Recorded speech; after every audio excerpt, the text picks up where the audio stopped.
Now, coming to Woodward Sports, Woodward and Main Street, the Woodward Sports Network Detroit Lions Show. Let's go! Catch Gabrielle D. Phillips, Matt Broder, and Terry Foster for all the latest news on your Detroit Lions every week. Only on the Woodward Sports Network YouTube channel and woodwardsports.com.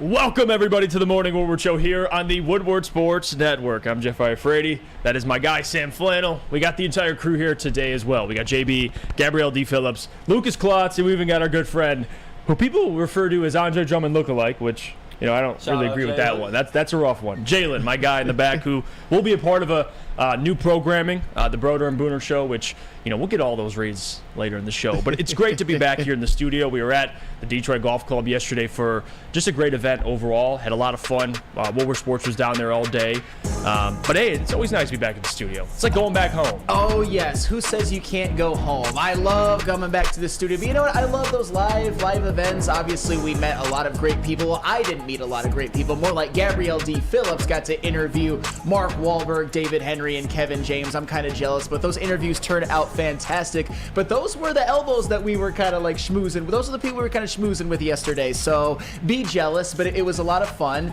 And they came across very well in their interviews. But still, coming to the studio, it just feels so comfortable and at home. Do I cue up the schoolboy cue or do I keep it down? I'm just sitting in the studio, just trying to get to you, babe. Sam Flannel singing the schoolboy cue. And he's got this. Okay. Ooh, that was a little pitchy there, but that's okay. You know what? I can't wait to get to a ton of things today. Obviously, Lions, the roster cuts, things are moving fast. Chase Lucas was just waived, which part of that, the roster cuts. But we have to get to other players as well. Also, around the NFL, a lot of other players are getting waived and or cut. So we're going to go through that later in the show and see who the Lions should pick up. At 8:30, I got to get to something Matt Broder tweeted out because I think Broder, he got in with easy source. Think so? He did. He got in with easy source because that man tweeted out something cryptic regarding the Detroit Lions doing something. Listen, I know I made fun of Easy Fort yesterday. We'll see if it's true because now Matt Broder is doing the same thing. So we'll get to that at 8:30. Could he be onto something? Who knows? You know, we shall see. And then at 9 o'clock, bold predictions from PFF came out for the NFC North. Well, we'll get to what they said about the Detroit Lions. But first, let's go through these roster cuts because courtesy of Proud of Detroit, they have a tracker for all the roster cuts because if not, you're just seeing tweets pretty much all day. But they have everything here listed. And I want to start off by saying, you know, what happened already over the weekend we kind of went through already, which was on Woodward Sports. We showed the graphic. Nobody really significant. Some of these guys will be brought back to the practice squad. Guys like, Trinity Benson. Okay, we kind of expected that. Now, Jermaine Ifedi was a surprise to me. But yesterday, more cuts. Wide receiver Dylan Drummond. I didn't see that one coming. Not at all. Have a moment of silence for Dylan Drummond because that one, I did not see it coming. Now, so sad. It could be because of the depth of this defensive line that it's hard. You know, you want to keep more guys on the D line and be okay with putting a guy like Jameson on the which he was placed on the reserve suspended list. But still, I thought Dylan Drummond would make it, and he did not. Chase Lucas did not either. And then, obviously, Adrian Martinez, to nobody's surprise, was cut. If Will Harris makes this team and Chase Lucas gets cut, we are going to have issues in this booth. I'm going to be upset. There's no way that you can tell me that Will Harris, after 3, 4, however long he's been in this league for, has done anything. And Chase Lucas, he had a good game against the Jaguars, and he had a great game against the Panthers. What did Will Harris do? Absolutely nothing. You haven't heard anything about him out of camp. Never have. Never will. Same thing with preseason. And in the game, you're not going to hear anything besides, Will Harris just gave up a 25-yard touchdown over and over again. It's not Detroit Lions football season if Will Harris isn't getting burnt. You know, it's funny because Will Harris is a veteran in this league. He's a guy who actually started multiple games last year, and he is still burnt toast in the preseason. And Chase Lucas, especially in the last game, he was anything but burnt toast. I thought that Chase Lucas, his play, especially in the last preseason game, in which he was pretty much locked down, earned him a spot on this roster. But this is a very, very deep secondary, and maybe he's just a casualty of that. I'll go one step further, Lucas. If Will Harris is on the team over Chase Lucas, I will be upset. But even Starling Thomas, no disrespect to Starling Thomas, but I think Chase Lucas earned that spot. But maybe there just isn't a place for him. But like I said yesterday, again, if Chase Lucas is not on this team and one Jason Kabinda is, I will have a problem. Gosh, this man's problem with Jason Kabinda. The fullback special teams ace. I'm sorry. Not that. I'm sorry. I know everybody loves Jason Kabinda, but I mean, have you seen his rushing statistics and receiving statistics the last few years? They're pretty much non-existent. Yeah, but that's not how you're judging Jason Kabinda. Like, if you're like giving me the yards per rush, like Jason's job is special teams and blocking, and maybe catching a pass every 8 games. I loved his work on kickoff coverage. Come on. But regardless, I want to read this comment too, because it does kind of speak to what I was going to go into, and me and Doug are in lockstep. He says, Lions cut Drummond because they be shopping. I think the whole Drummond thing could lead to something else. I don't know if it's Mike Evans. Which it's outlining. I don't know if it's Mike Evans before people assume. But there are a lot of good players. This is what happens in the NFL. Guys get cut that are starters that just didn't make the cut for that specific team. And we'll talk about that later in the show. But I do think there's a move, right? It's like a chess move. Like Brad's planning this move. He cut Dylan Drummond, but there's another move on the horizon. Maybe he's expecting.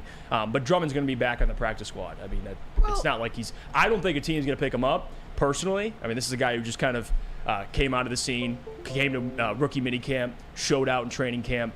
I don't think he's a hot commodity on other people's radar. So I'm assuming he'll be back with the practice and this is no disrespect to Dylan Drummond, but are we really that shocked and outraged if he makes the practice squad? That kind of seems like the natural progression for such an afterthought, for someone who was so not thought of as an undrafted free agent that he basically had to drive himself to Allen Park. And you know what he has done in the preseason, what he has done in camp to even get on our radar to this degree is actually a small miracle when it comes to where he came from. So if he can make it on the practice squad, if there's a couple injuries in the receiver room, like knock on wood, maybe he gets a spot. Maybe he gets a couple of games on the active roster. Maybe he gets on the active roster last year. But the reality is, Dylan Drummond, even with what he's accomplished this far, even though he's not going to make the 53-man, it's a success story. And who knows, he may be valuable down the road.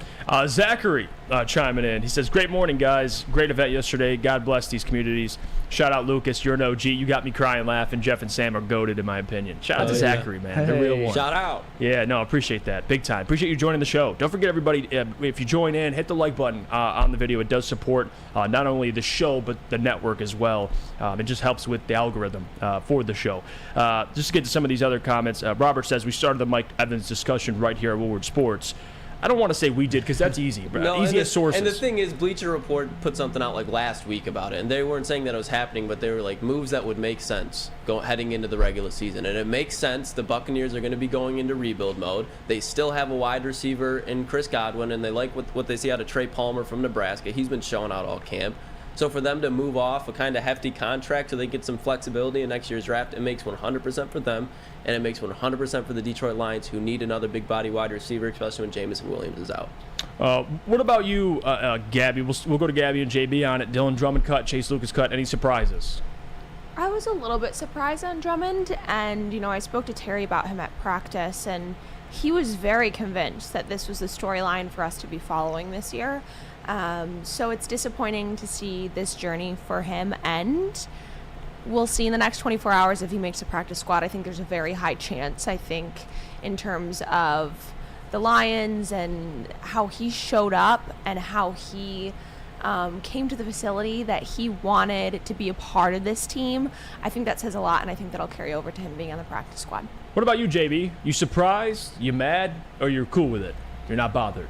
I'm not mad with it. I think I'm a little bit cool with the situation. I think eventually both of these players will be back with the team on the practice squad, obviously. But I am sad that, Dylan Drummond's journey, the Cinderella story that he had so far is now coming to an end, because you were hoping that he was at least going to make this team and have a brighter future. But I do think there will be brighter days for him coming after this, as long as he gets his first NFL experience and sees where he needs to go from here on out. So I still think he'll have a spot with them on the practice squad. So You know what I thought was interesting, too, is the Lions are pretty set on going into the season with 2 quarterbacks, which, we kind of had that conversation about a week or two ago. Will they keep Nate Sudfeld?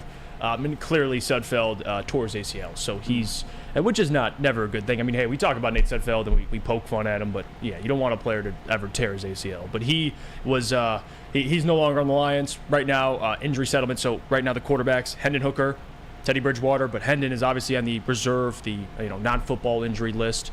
But then you have Teddy Bridgewater and Jared Goff. Yeah. That's the 2 quarterbacks they're rolling into the season with, and I think that's fine. Hendon will be out, as expected, the first 4 games on the non-football injury list, but he'll be soon to return later in the season, and you never know. Could be the backup, or he'll just sit and learn, which he should. Yeah, I mean, and I know quarterback depth isn't as important as depth at a lot of other positions because you hope that the only one quarterback plays for the whole year. But when you look at Jared Goff and Teddy Bridgewater in totality, it's one of the best quarterback rooms in the NFL. You've got 2 legitimate starters, Jared Goff, obviously, and I think Teddy Bridgewater is capable of being one of the low-end starting quarterbacks in the NFL right now. So if Jared Goff goes down for a game or 2, I think the Lions are in good hands. Obviously, we hope both of them don't because that would be a disaster. But the good news is that Jared Goff throughout his career has been pretty damn durable. I think he's had 3 seasons in which he's played all 16 or 17 games, and I don't think he's ever had a year where he's missed a ton of time. I know he missed a little bit in 2021, and I think he missed some in 2020 as well, but it's not like Jared Goff really has an injury history. Again, knock on wood, but he doesn't take a lot of big hits either. Right, especially with his O-line and how well they protect him. For this comment, too, I want to read this one. Chuck Brewer says, I think you were all cutting this story short way too fast. Who did we put in the practice squad 12 months ago? Houston, don't write the ending of the story. Actually, the bad part about that is they lost years on his deal, on his contract. So that was the bad part. You drafted James Houston. It's different with Dylan Drummond because he was undrafted, but the unfortunate part of that is because you drafted James Houston in the 6th round, I believe 2 years were knocked off of his the end of his contract. So now he's pretty much a free agent coming up soon. Rather than if you did not put him on this year. There you go. Rather than if you didn't put him on the practice squad, he would have had a 4-year contract. So, but completely understand though, Chuck, because that is part of it. Let's read some of these other comments too. Zachary says Jared is a beast. He has great durability. Ryan says, isn't Broder and Booner getting an 8 to 10 show? They are. That is true. Denver Blair says the heavyweights are going to have a hell of a show of Lions. Wait till 4 p.m. And by the way, the heavyweights have been kind of driving the whole, the Lions are going to make some big move, which, I wouldn't count Brad Holmes out. He seems to be a GM that does call. I think Brad Holmes does everything on purpose. I don't think he's just leaving $19 million in cap space just lingering around. I think he would have addressed that if he was like, all right, this is what we're rolling with. But he has the most cap space in the NFC North right now. He's in win now mode, and I think it doesn't take a genius to realize that the Lions could use another piece. It's not like we need one. But the Detroit Lions could definitely use another piece, especially going into Arrowhead week 1. Burrowhead, my bad, Flannel. Oh, and then, you had it right the first time. I think Brad knows, something's coming. I agree with him. Now, is it week 1 or is it at the trade deadline? I don't know, but I think Brad is definitely keeping that $19.6 million in his pocket for something, and they're just going to create more cap space after today, probably. Yeah, it's hunting season, and Brad's crawling into that little thing. What's the thing the hunters get in the trees? Oh, a blind. A blind. Yeah, Brad's climbing in the blind, and he's just sitting there overnight waiting. Waiting for somebody to get cut. He's about to snipe Mike Evans from Tampa. Watch. There you go. Chicago's going to get Jonathan Taylor. You know what Brad's going to say? Give me Mike. Give me Mike. Give me Mike. That's the big catch right there. But I honestly, he really could be seeing if the Bears or the Vikings or the Packers do anything around this time too, and then so he can counter whatever their plan is. He can counter with a move of his own. So maybe. Right. We'll go to break. We get back. I do want to talk about what Dan mentioned yesterday, which he did kind of explain his reasoning on not playing starters in the preseason. But I want to ask a question: are you worried about a slow start? Point blank, the last 2 seasons with Dan and the Lions, they've got off to slow starts. Last season, 8-2 finish kind of saved that, but this is different. Big expectations. Mark Wahlberg yesterday picked him to win the NFC. This is where we are right now, ladies and gentlemen. So we'll ask that question in a little bit, but before we do that, I got to hear about our friends over at Randy Wise. Yeah, Randy Wise is where you can go and make the wise choice for your next vehicle. Head down to one of their locations today and register for your chance to win a trip to go anywhere to one of Michigan's finest courses with you and 3 of your buddies and have a dinner provided by Fairway Packing. That is Randy Wise. Make the wise choice and get yourself a celebrity-level vehicle today.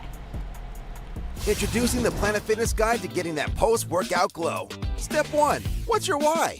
More epic energy? Better sleep? Blow off steam? Step 2. Join Planet Fitness for just $10 a month and get moving in our clean and spacious clubs. Step 3. Bask in that post-workout glow. Join Planet Fitness today for just $10 a month. Join today at any of the 50-plus Detroit area locations. Have you ever argued with your little brother? How about some random guy you're stuck in a room with for an hour? Flannel Sam and Spencer Raxter are at each other's throats. One Spartan alumni and one Walmart Wolverine are locked in a room with nowhere to hide. You're welcome. Whether it's go blue or go green, you can go to woodwardsports.com for all the action. Coming soon to a device near you. How would you like to win not one, but 2 vehicles of your choice? One for you and one for your wife, your girlfriend, or your best bud. Get to Lady Jane's today for an award-winning haircut and automatically enter for your chance to win. Courtesy of Les Stanford Buick GMC of Ferndale. Lady Jane's, open 7 days a week, walk in anytime. It's wicked awesome. Winners, losers, pushes and draws, over-unders, prop bets, futures and spreads. Are you sick and tired of your picks being losers? Do you want to learn how to bet like a champion? Well, Woodward Sports searched the globe for the most dangerous man with a bet slip in his hand and gave him a show. Coming soon to Woodward Sports. Tune in every weekend as we introduce the greatest gambler to ever walk the earth. Hi, I'm Booner, and I don't lose. Back in Detroit, and I know you're a Boston guy, but what are your thoughts on the Lions this season? I'm predicting they win the NFC for sure. That's a bold statement. Love to see it. Well, you know what? They got a great coach. They got an amazing team. You know, I think Jared Goff is due, and I'm excited to see what they do this year. Let me tell you about our friends over at the Academy of Warren, because they got a brand new state-of-the-art sports dome field house that has a regulation basketball court, volleyball court, and soccer field. Also can be used for 7-on-7 football. They feature things like a small classroom size. They got Learning Street, futuristic media center, free breakfast and lunch, academic games, and of course K-8 athletics. All you got to do is go to theacademyofwarren.net. They are accepting new enrollment today. We're back here. It's the Morning Woodward Show here on the Woodward Sports Network. Appreciate everybody for tuning into the show. Don't forget, hit the like button. We're almost at 100 likes right now currently on the stream. If you're not subscribed already, we just hit over 47,000 subscribers, so please do that. Hit the subscribe button. You just heard from Mark Wahlberg. Marky Mark. Marky Mark and the Funky Bunch. My man's talking over there like, hey, Jared Goff's due. They're going to win the NFC. I like their coach. Do you think he meant to say the NFC? Maybe Yes. NFC North. No. Okay, he means No, he was I'm right the taking first that time. man's word for what he said. And Gabby, Facts. where is that going to be played today, too? You might be seeing that on the NFL Network today. Oh, yeah. Oh. Gabby's getting some FaceTime, baby. Maybe. Mark Schrager. Wahlberg. Yeah. NFC, Lions prediction. That's Shout out big Peter time. Schrager for the big shout out for Woodward Sports. Yeah, Schrags, he's the man, dude. Appreciate that guy, big time. He shows a lot of love to Detroit, so always love Schrager. But the fact that he did say NFC, and I do think he believes that, he's a Patriots fan. So AFC, he's not even concerned about the No. NFC. He's like, who cares? You can win it. He And just- now, if his he just hates Patriots, the Eagles. if his Patriots were in the NFC, he would not say that. I don't know. I think a lot of Patriots fans are out on Bill right now, man. I'm telling you. We should have asked Mark. I'm You telling out you, on Bill? Bill's going to be on the hot seat if they don't do something this year. You know, Patriots fans, you know, they can whine all they want. I don't feel any sympathy for them whatsoever. they've won enough. Yes. They've won enough. Now, the question I have, and do you, I don't know if we have the footage, but Dan basically just spoke about why he did not play the starters, and I'll read his comments specifically on why he did it. And he talked about it here. He said, for me, and this is on LionsWire.USA today, he said, for me, it was always going to be about the nature of the way we practice. We're pretty physical, I think, relative to most teams in the league. And we have two joint practices, two teams that we had joint practices with that were going to be pretty physical. To me, that was those were going to serve as building blocks to get our core starters ready. Just knowing where we were this game at obviously the preseason finale against the Panthers relative to playing Kansas City. At that point, you're under 2 weeks. I just feel like it wasn't worth the risk. And then he was asked, I forgot by who, but, did veterans ask to play? Because that's always going to be a situation there. He says, oh, yeah, we got some of those guys. And then, of course, he said it's either all or nothing in that regard, particularly offensively. He says, I feel good about what we did. So just to defend Dan Campbell a little bit, I agree with him. I know at first, last week, I'm like, I would like to see the starters for a drive. But the more I thought about it and you really think about the joint practices, how physical the Lions just practices are, I don't really care that the starters didn't play. I think he's onto something there, especially with Amon-Ra. We talk about the depth at wide receiver. You can't risk an injury to that guy. You just can't. So in that regard, I get it. The offensive line, you don't want to risk injury there. I get it. Jared Goff, clearly, you don't want to risk injury or your season's over. I get it. But there is a concern, Sam, that this team, 1-6 last year, I mean, obviously the first year, we don't even have to bring up. They were winless through like 11 weeks. Yeah. But regardless, are you worried about a potential slow start? Because you open up with on the road to Kansas City and at home to Seattle. Those are tough first 2 games. All right, so I am a little bit worried about a slow start. Not to the point where it's red alert or anything, but I think the Lions have to make sure that they take all of these early games seriously, which I think they will. And I'm not so sure how much not playing starters in the preseason as much will play a role in this, but I will say this, and I know that this might turn out to be the right philosophy after all, but is it a little bit alarming that you see Patrick Mahomes out there and no Jared Goff? We were at Dispo and we were watching the highlights of the Steelers-Falcons preseason game, and we saw a big sack by T.J. Watt, but you never see Aiden Hutchinson out there. You've seen DJ Moore make a big play for Chicago and George Pickens make plays, but no Amon-Ra St. Brown. And you even, I agree with you on this one. And you even have Travis Etienne and Alvin Kamara playing preseason snaps, but no David Montgomery. And then, of course, no Penei Sewell, no C.J. Gardner-Johnson, no Cam Sutton. In that revamped secondary where they haven't really played together. No Kirby Joseph as well. So is that going to be the biggest reason why they could start slow? I wouldn't say that, but all I know is the Lions have to mind their P's and Q's because they start off at Kansas City. The defending Super Bowl champions, Chris Jones' status is definitely in doubt, and that could help, but still. It's at Arrowhead, it's Patrick Mahomes, it's Travis Kelce, it's Andy Reid, it's Creed Humphrey.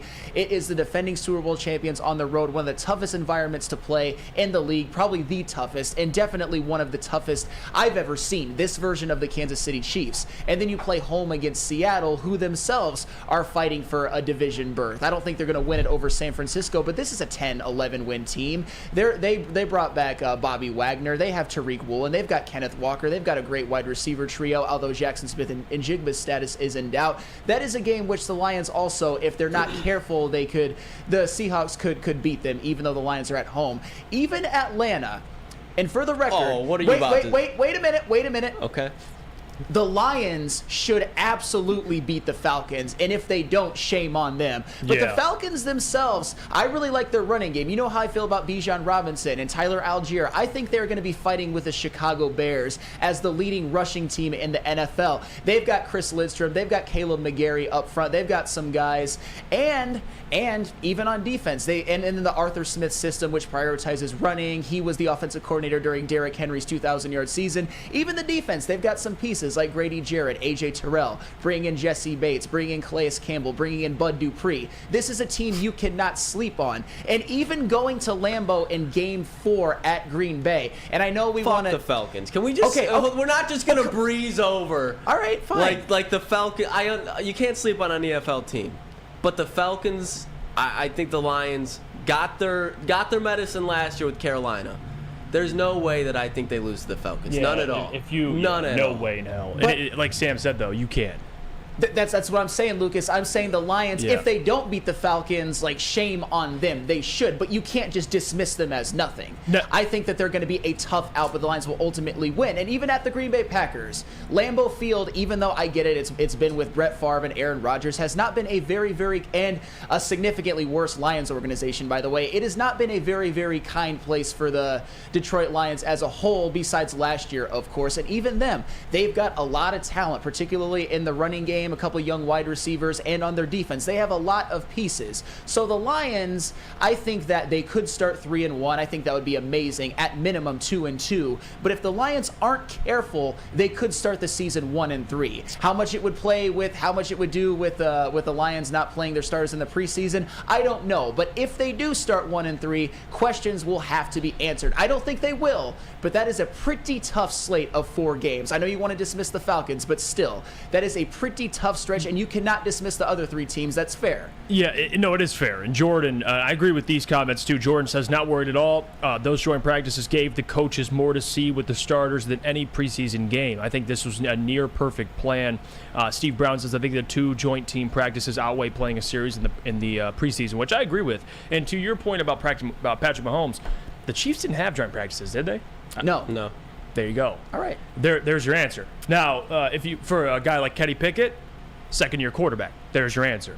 George Pickens hasn't broken out yet. There's your answer.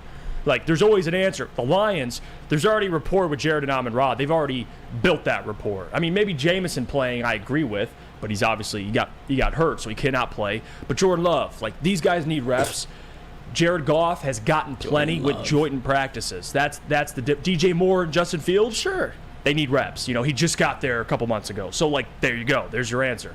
Like, and they don't have joint practices, the Bears. So, I think the joint practices mixed in with how physical the Lions' practices are, I'm cool with them not playing preseason. But if they do start out slow, I'm not going to bring up, not playing in the preseason. Okay, I'm going to say there's a bigger issue here. Let's figure it out. I thought you were going the other route with that. No, I thought you were going to be no. like, well, they should have been playing in preseason. No, I'm not. No, man. At that point, I'm talking out of both sides of my mouth. And I don't get why people are like, well, it's preseason week 3. The starters should play. If anything, the starters should play in preseason week 1. Whether if they get hurt, they have time to heal up. So it just makes no sense, and I'm happy.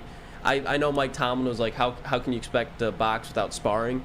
But at the same time, it's like you got to stay healthy to box, and they already were sparring in joint practice, so the Lions got their reps in for sure. No, and that's 100% fair, and I agree with you. If they were going to play their starters, I would have done it in week 1. It's just this idea that everything the Lions do is perfect and right, and is I don't know. We're getting a little bit too, I would say, ahead of ourselves. And Steve G said it perfectly in the chat. Y'all read into Sam way too much. All he said is don't sleep on him. You can't sleep on anyone in the NFL. Well, maybe the Cards. That's all I'm basically saying. I'm not calling for the Lions to start 1-3. I'm just saying they have some tough matchups, and they are doing kind of an unconventional thing of not playing basically any of their starters who played significant time last year in the preseason, besides maybe James Houston or Malcolm Rodriguez. It could work out perfectly fine. But if you want to hear even more about the Detroit Lions, we've got a brand new show. Woodward Sports Lions reporters Gabrielle D. Phillips, who's in the house right now, Matt Broder, and Detroit legend Terry Foster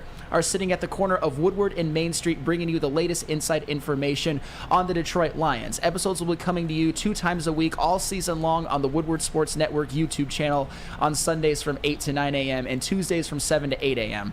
Premieres on Tuesday, September 5th. You do not want to miss this. Tune in to watch the most in-depth reporting and breakdown of the game, the players, and preparing you for the next time the Lions hit the gridiron. Woodward Sports Lions Insider Show, Detroit's first stop for game day. And before we move on, I just for the record, I still think the Lions, my record prediction is 11-6, win the division and win a playoff game. I don't think they'll start 1-3. I'm just saying that if they're rusty, if they maybe take the Falcons too lightly, or if they drop a couple of tough games, it could be staring at them in the face because they have some tough matchups. That's all I'm saying. Yeah, and I have here in my notebook, I did the record prediction probably about 2 months ago, and I still have it. I have them starting right now 4-2 through their first 6. And I have them 2-2 in their first 4. So, like, that sounds about fair. Like, I have them losing to the Chiefs in a close fashion, beating the Seahawks, beating the Falcons, and losing to the Packers on the road. Because I have them beating the Packers later in the season at home. So, that's just how it is. I don't think 2-2 is worth panicking for. Once you start, kind of creeping under 500, that's the problem. Like, especially if you're going to win the NFC North. You can't especially with the Bears, how unpredictable they are. We don't know. Jordan Love hasn't really looked bad in the preseason. I know it's just preseason, but you never know what the Packers are going to do. They have a fine roster. So the Lions have to get off to a good start. At least you can't go under 500. Through 4 games, is it fair that 2-2 is like the floor? Like, you can't even 2-2. If you're 1-3, we're screwed. Like everybody's frustrated. This team's too talented to start out 2-2. If the Lions go into Green Bay and they lose with Jordan Love at quarterback, then I'm honestly going to be a little bit worried because Jordan Love is not the quarterback that Aaron Rodgers was, and their defense is not. Their defense is honestly probably weaker than it was last year. I know they got Lucas Van Ness, the dangerous pass rusher out of Iowa, and they got Rashawn Gary back, who was hurt last year. Rashawn Gary's been there though. Rashawn Gary always missed 4 or 5 games a season, and he's a good player when he's healthy, but he's just never healthy. But they are abysmal at safety. We stole Brian Branch from him, and I think Matt LaFleur is one of the biggest laughable coaches in the league as far as the praise that he gets. Like, I get he's a good coach, but people act like he's up there with like Kyle Shanahan and Sean McVay, and it's like, no, this dude has barely done anything in Green Bay. He's had Aaron Rodgers and Devontae Adams, and they just lost both of those guys their last 2 seasons. So I think Green Bay, going into Green Bay, the Lions should absolutely win that game. I think they should start out 3-1. I think if they lose to the Chiefs, it's going to be really hard to beat the Seahawks, too. If they beat the Seahawks, I think they lose to the Chiefs. They're going to split one of those ones, I think. And to kind of recap, I don't think the Lions are going to start off slow. I think that's over with. The last 2 seasons, they've done it. They have a built-in core of players, the foundation of what they want to do as a team. They already kind of found those players. So it's not like they're still figuring that out and evaluating a ton of players. No, you got your guys. There's no excuses why you should start slow. Now, you added veterans, too, like a C.J. Gardner-Johnson. So you're getting guys that have played for organizations that have won a ton of games. So there's that as well. The coaching staff's a year older. They have a year now built in with these players to get them used to what they're doing and what they expect of them. If they start slow, that's another problem. I don't think they will. And I'm not going to blame the preseason either. I'm not going to be one of those guys. I have no issue with them not playing in the preseason.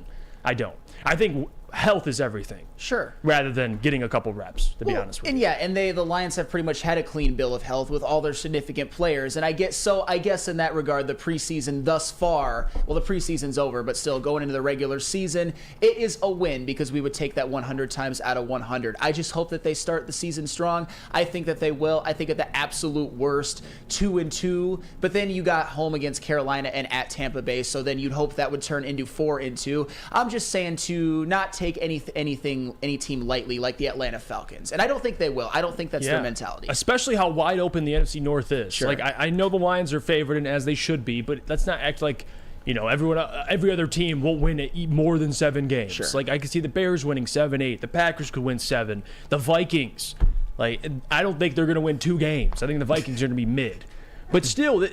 This division, I think, is more wide open than people think. The Lions got to get off to a good start. And I think beating Green Bay on the road in Week 4, that's ideal. Start winning in the division early. I mean, you were 5-1 last year.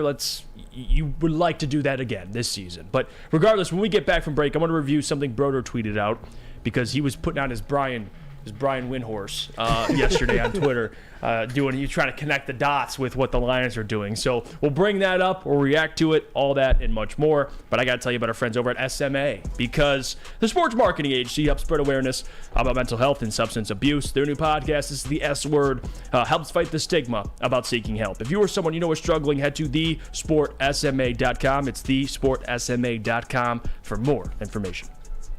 Hey, this is Mr. Kearney, Chief Academic Officer at Academy of Warren. I want to welcome you to the brand new Field House. The state-of-the-art facility has a regulation basketball court, volleyball court, soccer field. It can be used for 7-on-7 football. Our K-8 academic features AM, PM, latchkey, small classroom sizes, Learning Street, futuristic media center, free breakfast and lunch, Houghton Mifflin curriculum, academic games, K-8 athletics, and more. Enroll today at academywarren.net. Now, coming to Woodward Sports, Woodward and Main Street, the Woodward Sports Network Detroit Lions show. Let's go! Catch Gabrielle D. Phillips, Matt Broder, and Terry Foster for all the latest news on your Detroit Lions every week. Only on the Woodward Sports Network YouTube channel and woodwardsports.com. Welcome back to the Morning Woodward Show here at woodwardsports.com. I'm Gabrielle D. Phillips, Jeff Iafrate, Sam Flannel, JB, Lucas, and Jalen here with you today. And then don't forget to tune back in at 11 a.m. for Big D Energy, 2 p.m. for Ermanni and Edwards with Maz, and 5 p.m. for the Woodward Heavyweights here at woodwardsports.com and the Woodward Sports YouTube channel where you can like and subscribe. Then go follow us on all social media at Woodward Sports. You know what? I got to address this comment before we get into Broder's Brian Windhorst moment, all right? Terrell from FL, who I love very much. We've had some battles on the phone lines before about different debates, Lamar versus Goff, so on and so forth. Terrell, what the hell are you talking about? So Jeff, 2-2 is the floor, and that's what you're picking to happen, so y'all so damn negative all the time. Terrell, when I say the floor is 2-2, how is that being negative? Should I say the floor is 4-0? Like what? I mean, the floor could be 0-4. Like what? I don't understand. What is negative about that, Terrell? 2-2 is fair in my opinion. I think now ceiling could be a 4-0, a 3-1, but you're drinking Kool-Aid, man. If you think the floor is 3-1, like get out of here, Terrell. All right, let's get to this segment now about Broder because I love Broder, and he tweeted something out. You throw that tweet up, everyone can react to it. He put this out, and Broder's trying to walk back a little bit. Let's see what this man's walking back, because now he just commented in the chat. To preface, I don't think they make a move, and I think they free Khalif Raymond like a mug. He actually said the other word for the first 6 games. No, Matt Broder, you tweeted this out. Yeah, don't walk back. He said whispers are getting louder surrounding a possible offensive weapon that the Lions are targeting in the trade market. Broder, you tweeted this out, all right? Don't 14 walk hours back. ago. Don't walk back. Oh, I mean, they were, no. You said they were, who are they getting, Broder? Are they getting Mike Evans? Tell me right now. Are they getting a 1 Cooper Cup? Don't walk. Okay, he says, I'm not walking back. Those are the whispers. Who's whispering? All right, that's what I want to know, Broder. I ask Easy this. Who are your sources? The Morning Woodward Show demands an answer right now. We want to know who your source is. And he said, Broder also said no. I said, look at the Rams, Eagles, Falcons. So we're getting Van Jefferson, which actually I would have a problem with. Ooh. But what could that move be? What could that move be, Sam Flannel? Broder just said it ain't Mike Evans. Oh, there are a couple that Matt Broder actually mentioned. I think he subtweeted that one. And before we get to that, where did Van Jefferson go before he was with the Los Angeles Rams? He not only went to Ole Miss, he also went to Florida. And you know, that segues right into the college pregame show, Woodward Sports' love of college football. Do you love college football? Well, Woodward Sports loves college football. That's why we're bringing you Woodward Sports for the love of college football pregame show, the latest Woodward Sports Network show to tune into on the YouTube channel. Spencer Raxter, Flannel Sam, myself, Easy, and many more get you ready for college football kickoff premiering live on September 2nd every Saturday morning from 8:30 a.m. to 10 a.m. on the Woodward Sports YouTube channel. Whether you are a Sparty, Wolverine, or a fan of that other team that we won't mention, Lucas, we welcome you all to start your day of loving college football with Woodward Sports Network every week. I do have to say, Flannel, real quick, because you mentioned Florida. Yeah. And, you know, the ongoing comments between Jack Harrington and I on Florida State versus Clemson. It is Jack Harrington's birthday today. Oh, happy birthday. Saw that in the chat. So happy birthday, Jack. Thanks for being a supporter of the show. He's been a long-time supporter. Yeah. Jack, we appreciate you, man. We really do. You've been here from the jump. Have a great day. Happy birthday. And enjoy some college football this weekend, man. Really. Broder. Look at Broder. Now he's trying to look. He's spilling all the beans now. Backpedaling. Like Broder's trying to spill all the beans, and now I think he listen, Broder. That's why we appreciate you. He said Van Jefferson, Quez Watkins. Okay. Quez Watkins is nice. He's a burner. Yeah. No, I like Quez Watkins. So you got Scotty Miller, Jonnu Smith, and then Olamide. How do you pronounce that last name? Zacchaeus, I believe. Zacchaeus. Oh, Zacchaeus? Zacchaeus. Nah, I don't want Zacchaeus. Well, I'll take Van Jefferson. I wouldn't mind Van Jefferson. But the question I have, and I'll ask the room this. What is that move? What is that move that you expect Brad to do? What is something that you hope he does? Because Broder kind of hinted at it. We saw Easy hint at the Mike Evans stuff. I don't think this Mike Evans stuff is real. I just don't. Maybe Mike does get moved. I don't think it'll happen soon. But I will say this. Brad's going to be shopping. And there's some good wide receivers getting cut. Jamison Crowder was just cut. You got James Washington from the Colts. Like guys that aren't bad, like mid-level guys that, you know, I'm not going to say are game changers, but guys that may upgrade what you already have, make your wide receiver room a little deeper. Anything you prefer, Sam Flannel? All right, so Matt Broder tweeted this, so I'm going to go off it like it's, at least there's some whispers going around. He mentioned Van Jefferson. If somehow the Lions can get Van Jefferson, inject that into my veins right now, because if the Lions are able to get him, I am also convinced, just like with Mike Evans, just like with Cooper Kupp, those are way more far-fetched, that this could be the best offense in the NFL. Because Van Jefferson, we talk about a big play guy.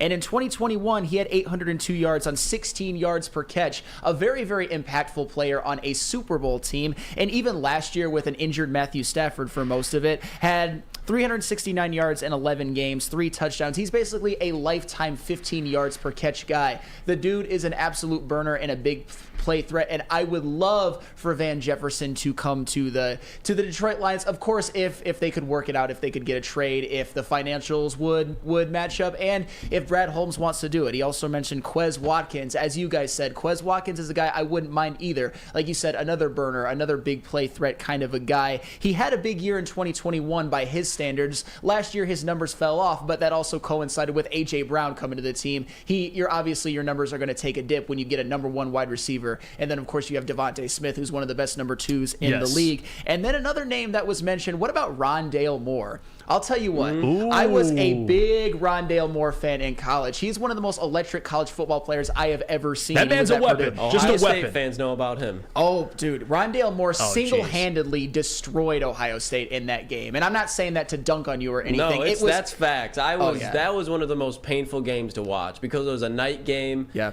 And you just watched, I think he was either a true freshman, he was a freshman at the time, and he just went through Ohio State's defense like a knife with hot butter. Oh, it was one of the greatest single-game performances by like a college weapon I've ever seen. He was borderline a Heisman candidate his freshman year. He had some injuries at Purdue. He never quite duplicated that. And even in the NFL, he hasn't quite, I would say, made the impact that we thought was maybe possible for the Arizona Cardinals. But last year, in 8 games, he had 414 yards on 41 receptions. He was pretty damn good. He's a guy who, and imagine this, and I know he put up some decent numbers in limited playing time. That was with the Arizona Cardinals. Right. And I understand that Cliff Kingsbury is an offensive coach, but still, it just didn't work out there. The Arizona Cardinals were an absolute dumpster fire. Could you imagine maybe a Ben Johnson scheming ways to get Rondale Moore the ball in space in many different ways? Because he's a guy you could even run on reverses. He did that from time to time in Arizona, like they did with Amon-Ra St. Brown last year. Get him on those quick screens.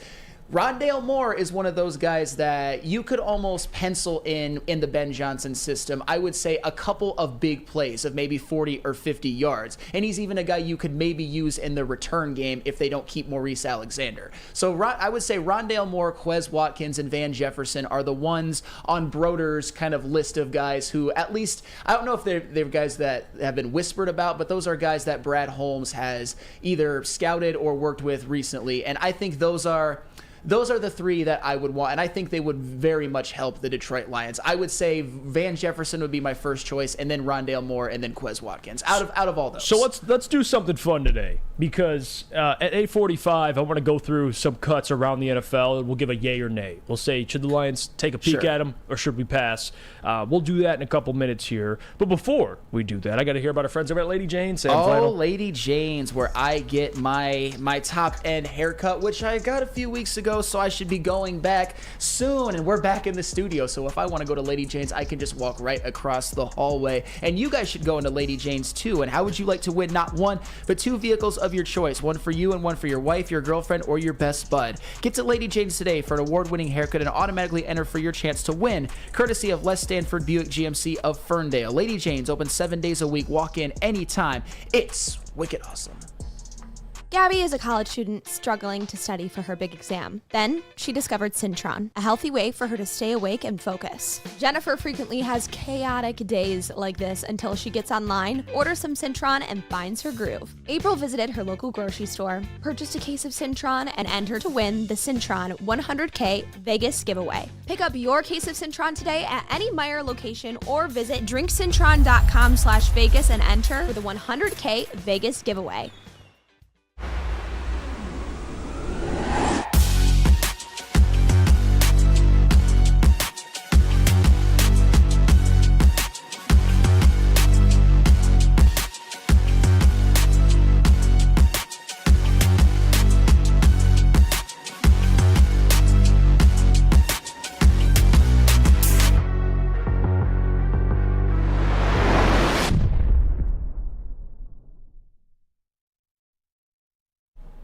Guardian Alarm. They got customized solutions from real experts. They got the 24/7 professional monitoring, and they got technology backed by wonderful people. All you got to do is call 1-800-STAY-OUT today. Call 1-800-STAY-OUT. Tell them your friends at Woodward Sports sent you.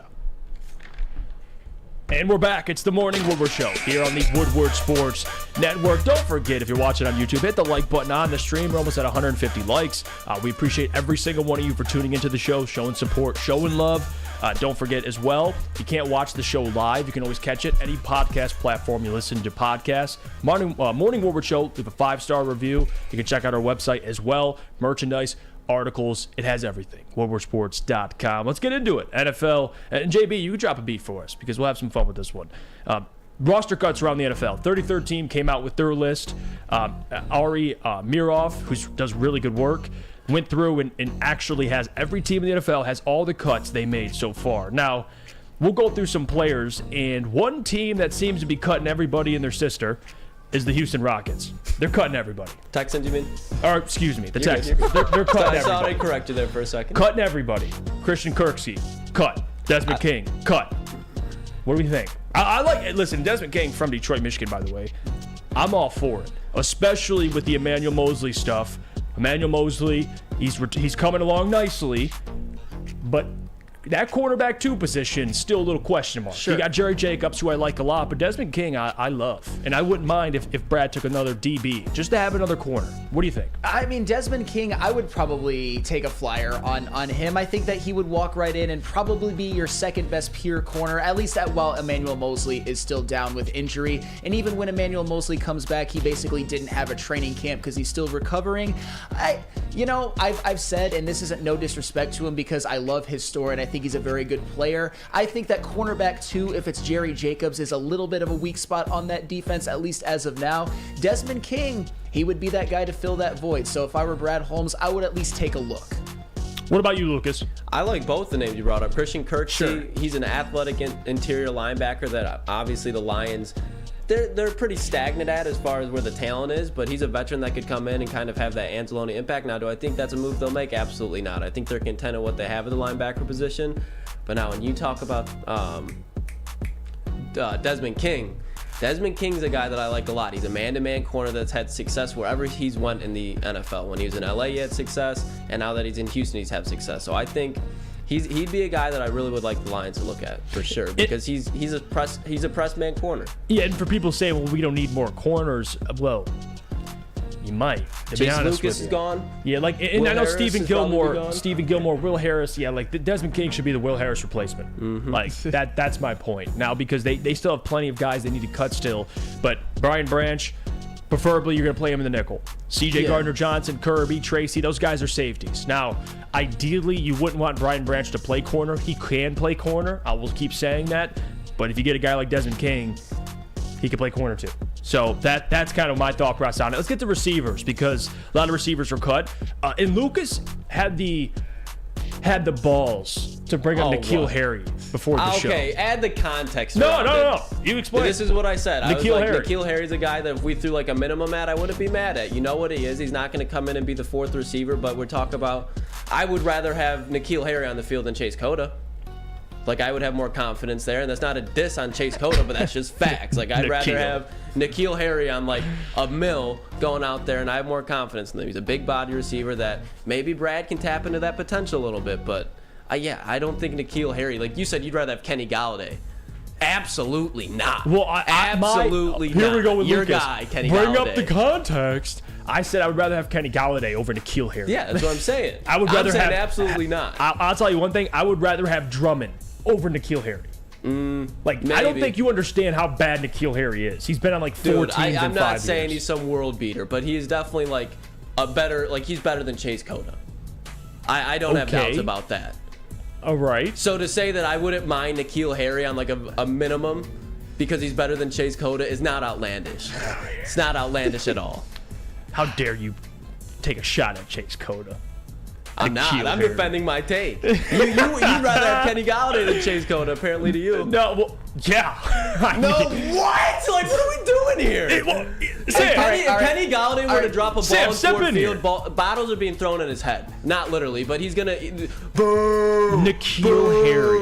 Okay, here's the thing about N'Keal Harry. When somebody tells you who you are or shows you who they are, you have to believe them at some point. To me, this is just like trying to recycle the whole Denzel Mims thing. But except Denzel Mims was actually more productive than N'Keal Harry was, and N'Keal Harry was even a bigger bust than Denzel Mims was, because do you guys know what N'Keal Harry's career high in receiving yards in a season is? It's embarrassing. 309. In 4 seasons, he has exactly 714 receiving yards. I know we like his talent. I know we like his size. I know we loved what we saw in college. But N'Keal Harry, when I tell you he's done nothing, I'm talking about nothing. I've been almost as productive of an NFL receiver as N'Keal Harry. Oh my God. 714 yards in 4 seasons for a first-round pick. I'm not making it seem like N'Keal Harry is something, but how many receiving yards did he have last year, Flannel? He had like 100. What do you have? 7 receptions for 116 yards in 7 games for the Bears. Okay, so in the Bears,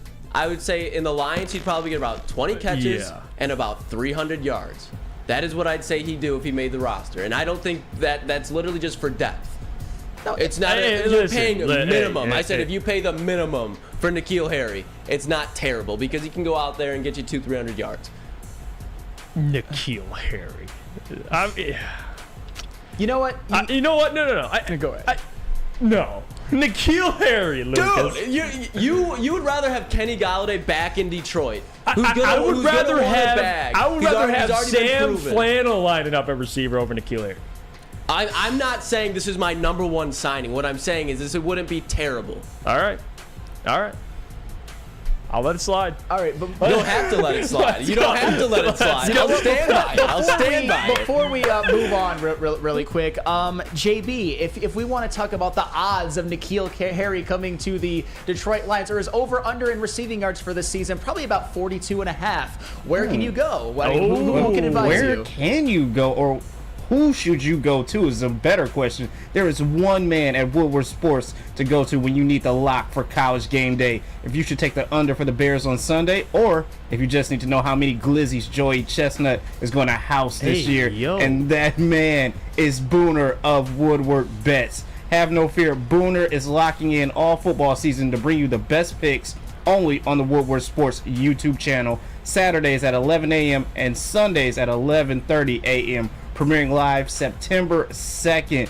College football, he's got you. NFL, you know it. Woodward Bets, watch on the Woodward Sports YouTube channel.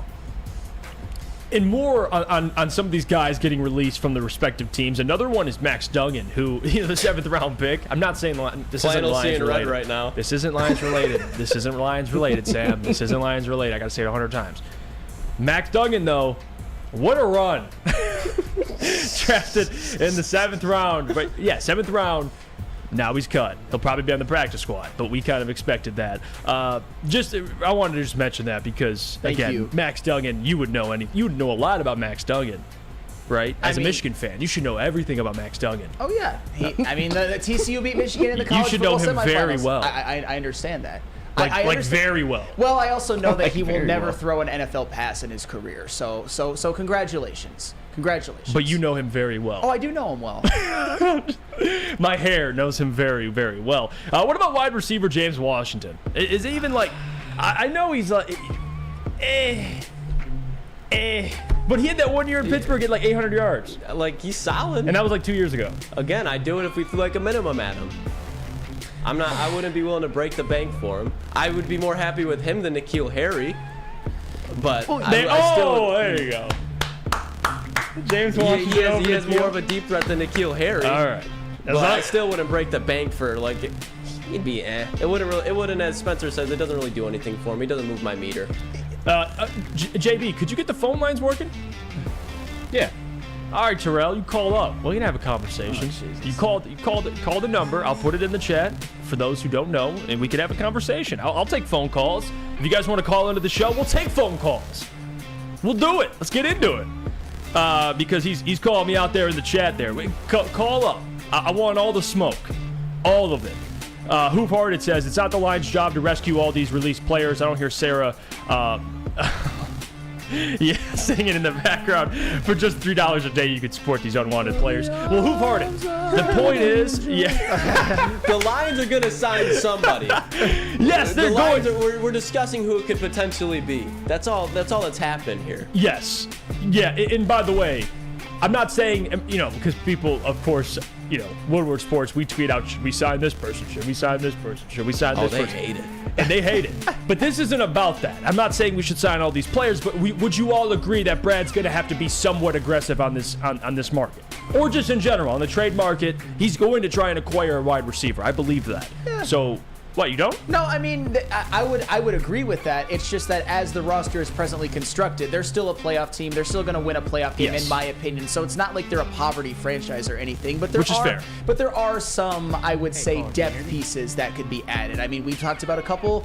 I mean, in the last segment, like Rondale Moore or Van Jefferson, who I think would be even more than depth pieces. But that's all what we're talking about. And to defend Lucas a little bit, Lucas isn't saying that N'Keal Harry is going to become that first-round draft pick with the Lions magically. No, I'm saying he's just a big body out there that we could use. We're talking hypotheticals. It's the exact same thing with James Washington, for the record, who he's a guy that I thought was going to be really good. After he had that season in 2019, I thought he was going to take off. I thought he was going to be production-wise different player, what Deontay Johnson has actually been. But he's another one. At some point, when you show us who you are, you have to believe him. And he's been very unproductive the last 3 years. JB, send him through. Send him through. Who do we got? Is this Terrell? Terrell from FL, my good friend, my long-lost enemy. How you doing? Good morning, Jeffrey. How are we doing today? I'm doing great, Terrell, until you were accusing me of being negative. I mean, that is what you're doing, sir. I mean, we got to be real with it now, don't we? You know how we do around here. But Terrell, for me to be realistic, right? I have them winning 11 games. They start off 2-2. How is that negative? Yeah. If anything, it's being realistic. Would you agree? No, absolutely not. Because what you're doing is, if you're choosing for the floor to be 2-2, and that's what you're stating, that's a perfectly logical statement. But my problem is that you are calling for them to be 2-2. Yes. You can say the floor is 2-2, but you're also calling for them to be 2-2. So what you're saying is you think that Jordan Love's little hoe ass is going to beat us in his fourth start ever when we just went into their house and beat the shit out of them when they had Aaron Rodgers. And now he's going to be able to handle us with our team with all the improvements that we've made? Come on, bro. Okay. I cannot accept that. Terrell, you give me your 4-game record. What do you got, 4-0? No, I think 3-1's fair. Okay. So you got one more win than me. I think them splitting Seattle and KC is fair. And then we definitely are going to handle Atlanta and definitely going to handle Green Bay. If we don't go undefeated in the division, I'm going to be pissed off and very surprised, to be honest. You expect them to go undefeated in the division, not even drop a game? Yes. Okay. Absolutely. Right. We went 5-1 in the division last year with an inferior team to the team that we have this year. Absolutely. And Minnesota, who is the best team in the division, severely regressed. We absolutely should go undefeated in the division. And I know people are chiming in here, at least with the division. I see Denver Blair says, yes, sweep the division. Soft Jones says 2-2 is fair. 3-1 is awesome. See, Terrell, we're not too far apart. I thought you were going to say 4-0. We're one win apart. No, I'm not going to say 4-0. Kansas City's a toss-up game to me. I think that I'm not going to call for them to win. I want them to win. I think that we can beat them, but we're going to have to get a little lucky, beating them in their house with Andy Reid and, has her fucking Flannel's goat over there. Yeah. So it's gonna be hard. It's gonna be a hard game. So I'm not calling for them to win. It's a toss-up game, but you guys got to remember we have 10 days in between Kansas City and Seattle. We should not lose to Seattle at home. Yeah, you're gonna have plenty of time. If we lose that game, I'm gonna be big mad. Yeah, I'm gonna be big mad if we lose that game. So Terrell, you start off 0-2. Worst case scenario. You're hitting the panic button. That is unacceptable to you, because I agree with you. If we go 0-2, yes, I'm going to jump in the ocean and cut one of my arms open so the sharks can chew on it. That's what I'm going to do if we start out 0-2. All right. Well, you know what? Do not do that, Terrell. I do not recommend that for your safety. But I appreciate you calling, man.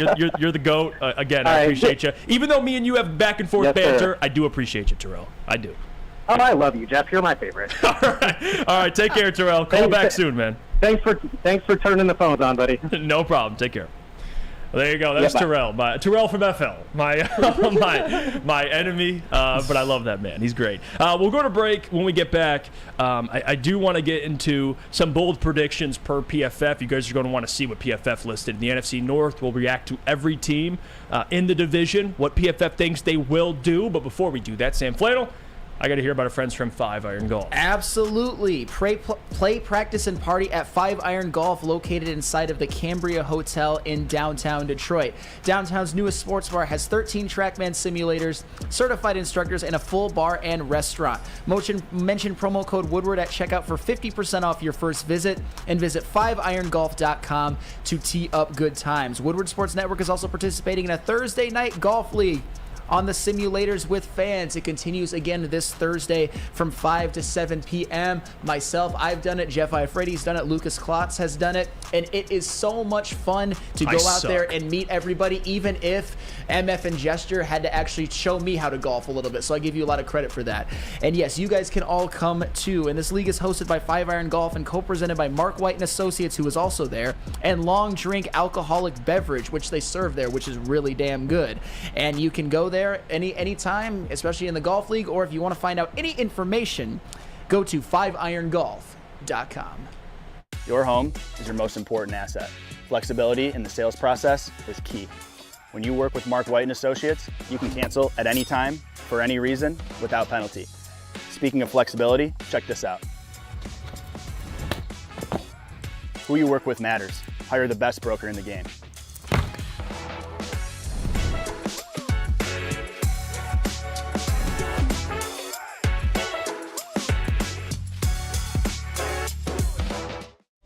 Since the dawn of moving people, Chevrolet has led the way. The world of transportation is changing. At Feldman Chevrolet, we are leading the charge forward. With every electric vehicle, every mile traveled, one Feldman at a time.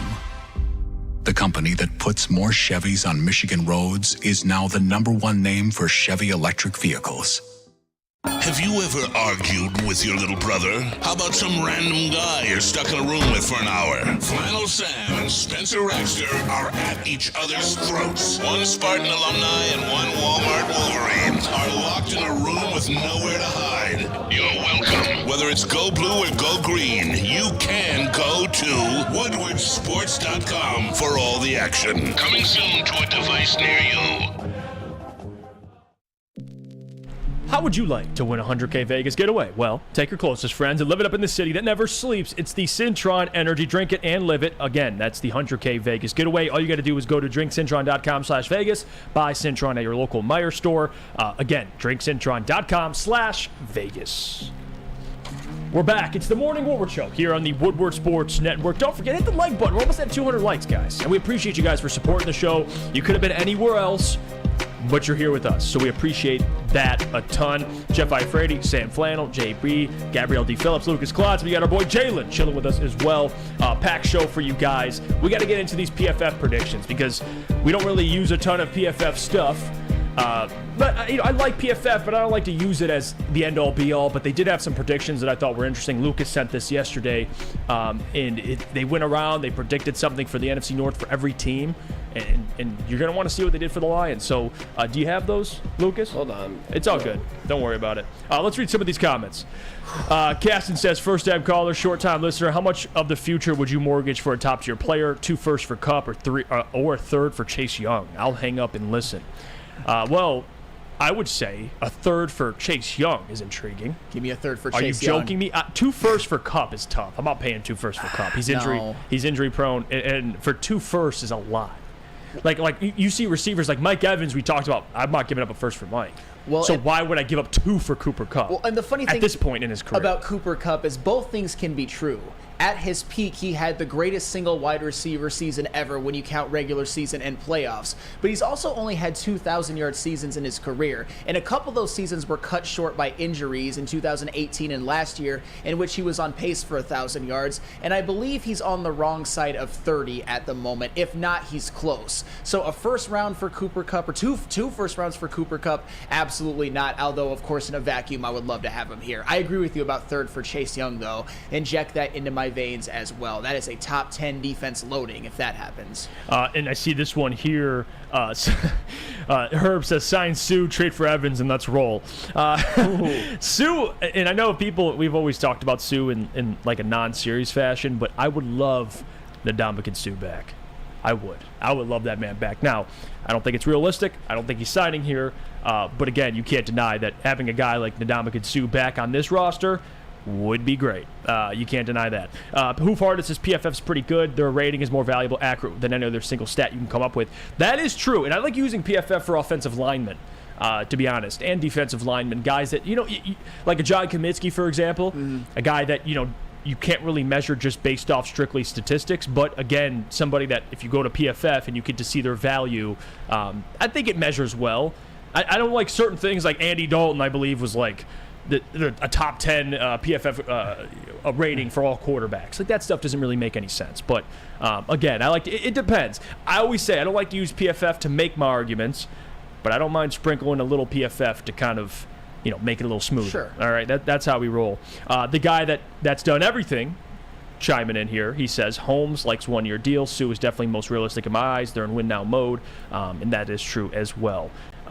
Any update now, Lucas? Do you have the graphics? I can throw it up. All right, let's start with whoever, besides the Lions. We'll get to them last. Right. We'll pull up any other team you got. The Bears first. All right, let's do the Bears. Let's see what they got. Okay, the Chicago Bears, bold prediction. According to PFF, number 1, TJ Edwards earns a better PFF grade than Tremaine Edmonds. 2, Justin Fields improves his PFF passer grade by 20-plus points. 3, still have the worst defensive line in the NFL. Well, okay. I'll tell you what, if number 1 happens, you got a problem. If TJ Edwards earns a better PFF grade than Tremaine, I guess it doesn't mean Tremaine had a bad season.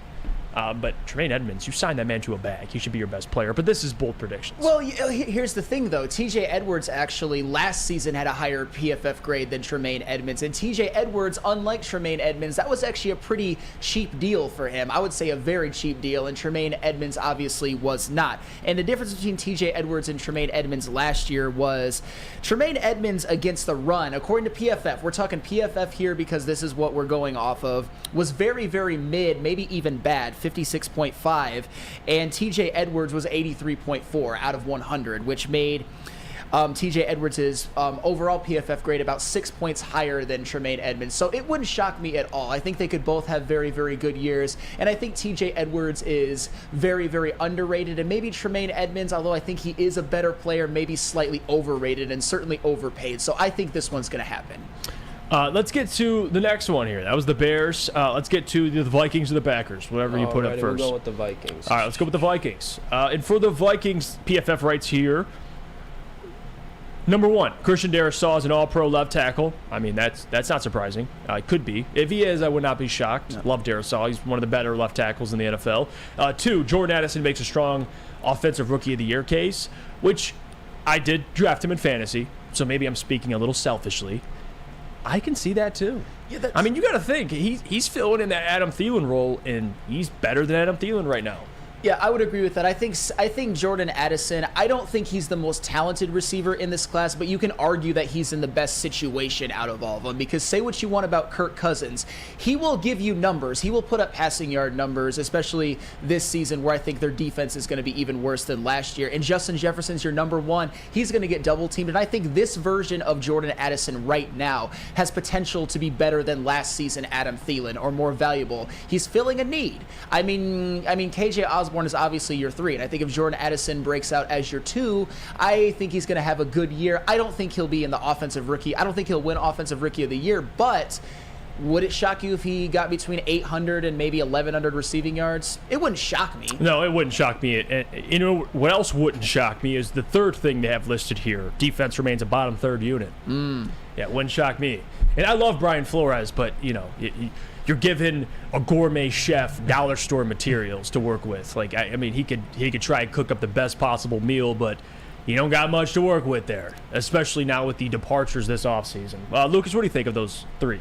I mean, they're pretty much spot on. I think Darren Saul is going to be a great tackle in this league for a long time. Is he a little bit overrated early? I think so. But their defense, I think we can all agree, is going to be terrible. And I think Jordan Addison is just bound to be a star in this league. I don't think it's going to happen directly in year one, but you're definitely going to see sparks of it. So, yeah, I mean, I don't really think they missed too much here. What about you guys, JB? Gabby, Jordan Addison makes a strong offensive rookie of the year case for the Vikings. Defense remains ass. Anything you have a problem with there?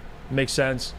I mean, all three can be true. I definitely like the Jordan Addison aspect as well, too, because I did take him as well in a fantasy draft. Smart man, so, JB, smart man. I'm kind of banking on this to at least happen for me. So we're a little biased. I need to see more of your guys' picks for fantasy. That's what I need to know where you guys are sitting with all of these players going into week one. Well, we could do it maybe tomorrow. I got my fantasy team sent to Lucas, but people because that seems to be what the people want to hear. Yeah, they want to hear. They need the advice as they're getting ready for their seasons. Well, I'll tell you what, Jordan Addison, if you could take him late in the draft, that's a great pick. Like, I love it. Again, he's wide receiver 2 in an offense that's going to be pass heavy. Yeah, give me Jordan Addison. T.J. Hockenson, though, according to him, he is the best tight end ever. He wants to get paid like the best tight end ever. But regardless, I like it. Let's get to the Packers and see what they said. Number 1, they write Romeo Doubs breaks out. Okay. What about Christian Watson? Did we forget he exists, or is Romeo Doubs breaks out? This second one irks me. Number 2 one irks me. Are you what? Luke Musgrave threatens 1,000 yards as a rookie. Now, so not only is Romeo Doubs breaking out, but Luke Musgrave is about to get 1,000 yards. What? And then you got Christian Watson, and you got Aaron Jones, who usually has like 400 receiving yards. Get some help. That's what you need right now, PFF. What the hell is this? Luke Musgrave. You're talking about tight end, and this is like a Lucas Klotz level take. Like Luke Musgrave getting 1,000 yards. Like, this is like, I feel like you can relate to this. Even this one. Like, I'm huge on Laporta. Well, I've been saying he's going to get 500-600 receiving yards this year. To think that a rookie tight end. What the hell? With a mid quarterback in Jordan Love, and he's going to be the third option, according to them, because Romeo Doubs is going to break out, guys. Prepare for the Romeo Doubs breakout, which is not going to happen. Breakout for what? I think he's going to have 700 yards. Well, they were spot on with the Vikings when they missed hard with this. This is terrible. Look at the photo they used on the Green Bay Packers one. It's just Luke Musgrave. Looks like he's taking a dump, dude. What photo did they use here? This was bad. Look at that. Like, what? That is the most like like looking at this picture of Luke Musgrave, I'm not fearful of this man. There's nothing you're seeing now that scares me. 1,000 yards as a rookie. Not only tight end is one of the slower positions for guys to break out, but Sam Flannel, 1,000 in his rookie year. Are you high? Guys, or are they high? PFF. I think I need to put into context just how outlandish that statement is about Luke Musgraves. I think you can make an argument that he was the 5th best tight end coming out in this draft after guys like Michael Mayer and Dalton Kincaid and Sam Laporta and Darnell Washington. Mayer. I think okay, you know, we're not going to talk about that. I think we could both agree that Michael Mayer might be a better prospect than Luke Musgrave. Come on, but anywho, please, guys, come on. We're not here to talk about that. It's just that you know how many tight ends have actually had 1,000-yard seasons ever in the history of the NFL? 2. Mike Ditka in 1961. We all remember that time. And Kyle Pitts in 2021. So it is very, very rare for a tight end to get 1,000 yards as a rookie. And do you want to know something else? The Green Bay Packers have never once had an 1,000-yard tight end in their franchise history, including, which would by default include all of the years where they had Brett Favre and Aaron Rodgers. The most receiving yards a tight end has ever had by the Packers in a season is 814 in 1983 by a guy we all know, a household name, named Paul Kaufman. I'm sure we remember our Paul Kaufman highlights. Do we have your Paul Kaufman rookie card? But, no. but anywho, the reality of the situation is no Green Bay Packer tight end, rookie or otherwise, has even sniffed 1,000 yards ever, and especially not in Brett Favre and Aaron Rodgers era. And you're bringing in Jordan Love. I don't think he'll put up near the numbers that Brett Favre and Aaron Rodgers did. And also, like we said, I think Christian Watson will break out. I think they got the wrong wide receiver on this one. I think by the end of the year, you could look at Christian Watson as the third best receiver in the NFC North after Justin Jefferson and Amon-Ra St. Brown. And then you got Romeo Doubs, who we hope is, well, we don't hope, but like for the sake of football, you hope is healthier this year. I think he'll have 700, 800 yards. Aaron Jones, even Jaden Reed. So is Jordan Love going to pass for 6,000 yards? Well, seriously. That's where I'm going with this. Like Jesse says, I have Luke on my fantasy team. He isn't getting 1,000, but he was damn good at Oregon State, which is true. He was the third best tight end coming out. Sorry, guys, you don't watch Pac-12 football. No, I watch Pac-12. I watch Dalton Kincaid, and he was a beast, and he is a beast. But like Luke Musgrave, dude, like, and this has more to do with Green Bay's offense. How the hell is this man getting 1,000 yards? We're getting 1,000 for Christian, 1,000 for Dobbs, 1,000 for Musgrave. Hell, give 1,000 receiving to Aaron Jones. Why not? Just get that's my problem, Jesse. It's it actually happening. Not Luke. I don't think Luke Musgrave is some bum. I think he's fine. But I think Sam Laporta will be. If he's not, he'll be one or two the best tight end from this class. I just believe that because of the skill set he provides, the speed, his versatility, the route running. Like he's extended. He's basically a receiver that can also block, and he's not bad at it either. Sure. Dalton Kincaid is one of those guys as well. Michael Mayer, you're higher on Michael Mayer than I am.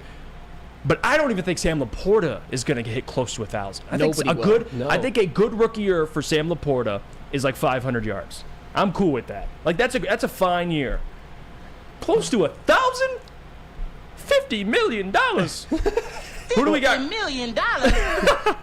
That is ridiculous. Jesse says Jordan Love's gonna hit those tight ends so much. Yeah, so much for 1,000. Oh my gosh, 1,000. Well, I want to go to break. I know someone's calling the show, and I want to answer the phone call. We'll go to break. We'll get back. We'll take the phone call, and we'll speak to whoever's on the line, and we'll see what their concern is. Maybe they can explain why Luke Musgrave's getting 1,000. Hopefully, it's for that reason. We'll go to break, but before we do, I got to tell you about our friends over at Dispo, because, guys, you can experience the true meaning of real cannabis products with Dispo Dispensary. Indulge in the finest selection of cannabis curated with care. They got over 12 locations, including their no location that is now open in Whitmore Lake. Dispo is never too far away. Visit DispoShops.com today and unlock a world of endless possibilities in the realm of cannabis. Like I said, they opened up a new location in Whitmore Lake. Go check it out. I'm telling you, once you go here, you're never going to go to any other Dispo. It's just facts. That is DISPOshops.com, your local cannabis plug.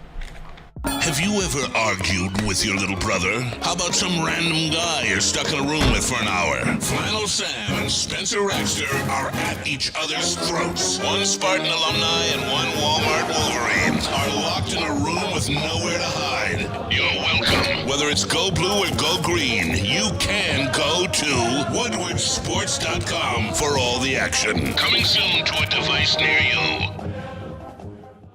At work and at home, we're there with smarter security solutions. Featuring complete automation with customized alerts and more. For over 90 years, we've been the company that's been counted on to protect what matters most, all with personalized service and care. Right now, for a limited time, receive a free video device plus free installation with a new home system. Guardian Alarm. We protect Michigan. Welcome back. It's the Morning Woodward Show here at woodwardsports.com. Gabrielle D. Phillips, Jeff Iafrate, Sam Flannel, JB, Lucas, and Jalen, all here today to welcome you in to really the first week of college football, but also lots of Lions talk going on, and we're going to continue that here. JB, send him through. Who do we got on the phone? All right, I got you. I think he's making his morning show debut with you guys, because you normally hear him on Big D Energy, but here is Rod for you guys. Is this Super Racide? Oh, Racide, yeah. You go back, man. You used to call all the time with me and Adam. What's going on? Yeah, yep. This is Super Racide, but these guys kind of know me as Rod first, but I am the world-renowned Super Racide. What's going on? What's going on? So me and you used to talk when? What, 97 won the ticket? No. We talked here on Woodward Sports probably about last year. Me, you, Adam, we had conversations. You called into the show plenty of times. What do you want to discuss today? Oh yeah, okay. So let's rock and roll it for sure. Game time. Now we're talking about the projection. This is how you can calculate projection, or this is how you can realistically look at. It gets real when you do this. When you say to yourself, if a billionaire gave you $1 million and said, put $1 million, the only way you could get this $1 million is if you pick the right team. Are you going to pick the Lions to beat Seattle? You'll get the $1 million. No, majority of people won't. I know I won't. Are you going to bet $1 million? Are you going to take that $1 million and bet it on the Lions to beat Green Bay? Probably not. You're most definitely not going to take that $1 million and bet it against Kansas City Chiefs and bet the Lions to beat the Kansas City Chiefs. That's a realistic look at how the Lions are going to turn out. And I say it's more than likely it will be 1-3. We got to be realistic with ourselves. So but hold on, real quick. I just want to comment on the $1 million thing. So if you're saying you wouldn't bet on the Lions, are you saying you'd bet on the Packers to beat the Lions? You'd bet $1 million? The billionaire is telling you the only way you can get your $1 million is if you pick the right team to win. So are you picking the Packers? Are you picking the Packers? Duh, bro. Why wouldn't I pick the? Why wouldn't I pick the Packers, man? I mean, come on, let's be realistic. Man, let's be realistic. Racine, I've seen more tape of you in high school than I've seen of Jordan Love, man. And you're gonna bet $1 million on Jordan Love and the Packers? Are you serious? You better believe it. And you know why? What? The man has the tutelage. He has had the tutelage of one of the greatest of all time. And this is his time to break out, meaning that man wants what? Endorsements. If he plays his first games properly, correctly, and he wins, he can get all type of Michael Jordan. He can get Jordan. He can get his own shoes. Listen, he can get shoes. He can get his own shoes. This is Jordan Love's time to super shine. He will defeat the Detroit Lions, bro. But now, will the Lions give him a...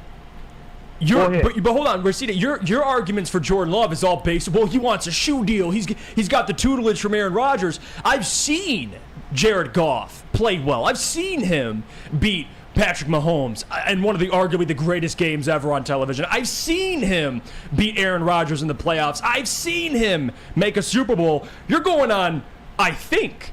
Which I don't know if that's the right way to go, my man. I just don't think that way.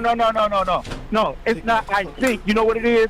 It's called calculation. It's called understanding. It's called they're going to Green Bay. It's called they're going to a great organization. Green Bay is not just going to fall off the mat just because Aaron Rodgers is not there. And it's not just Jordan Love. They have a super machine over there that they're going to crank back up, and that machine is going to be probably more than likely fully option.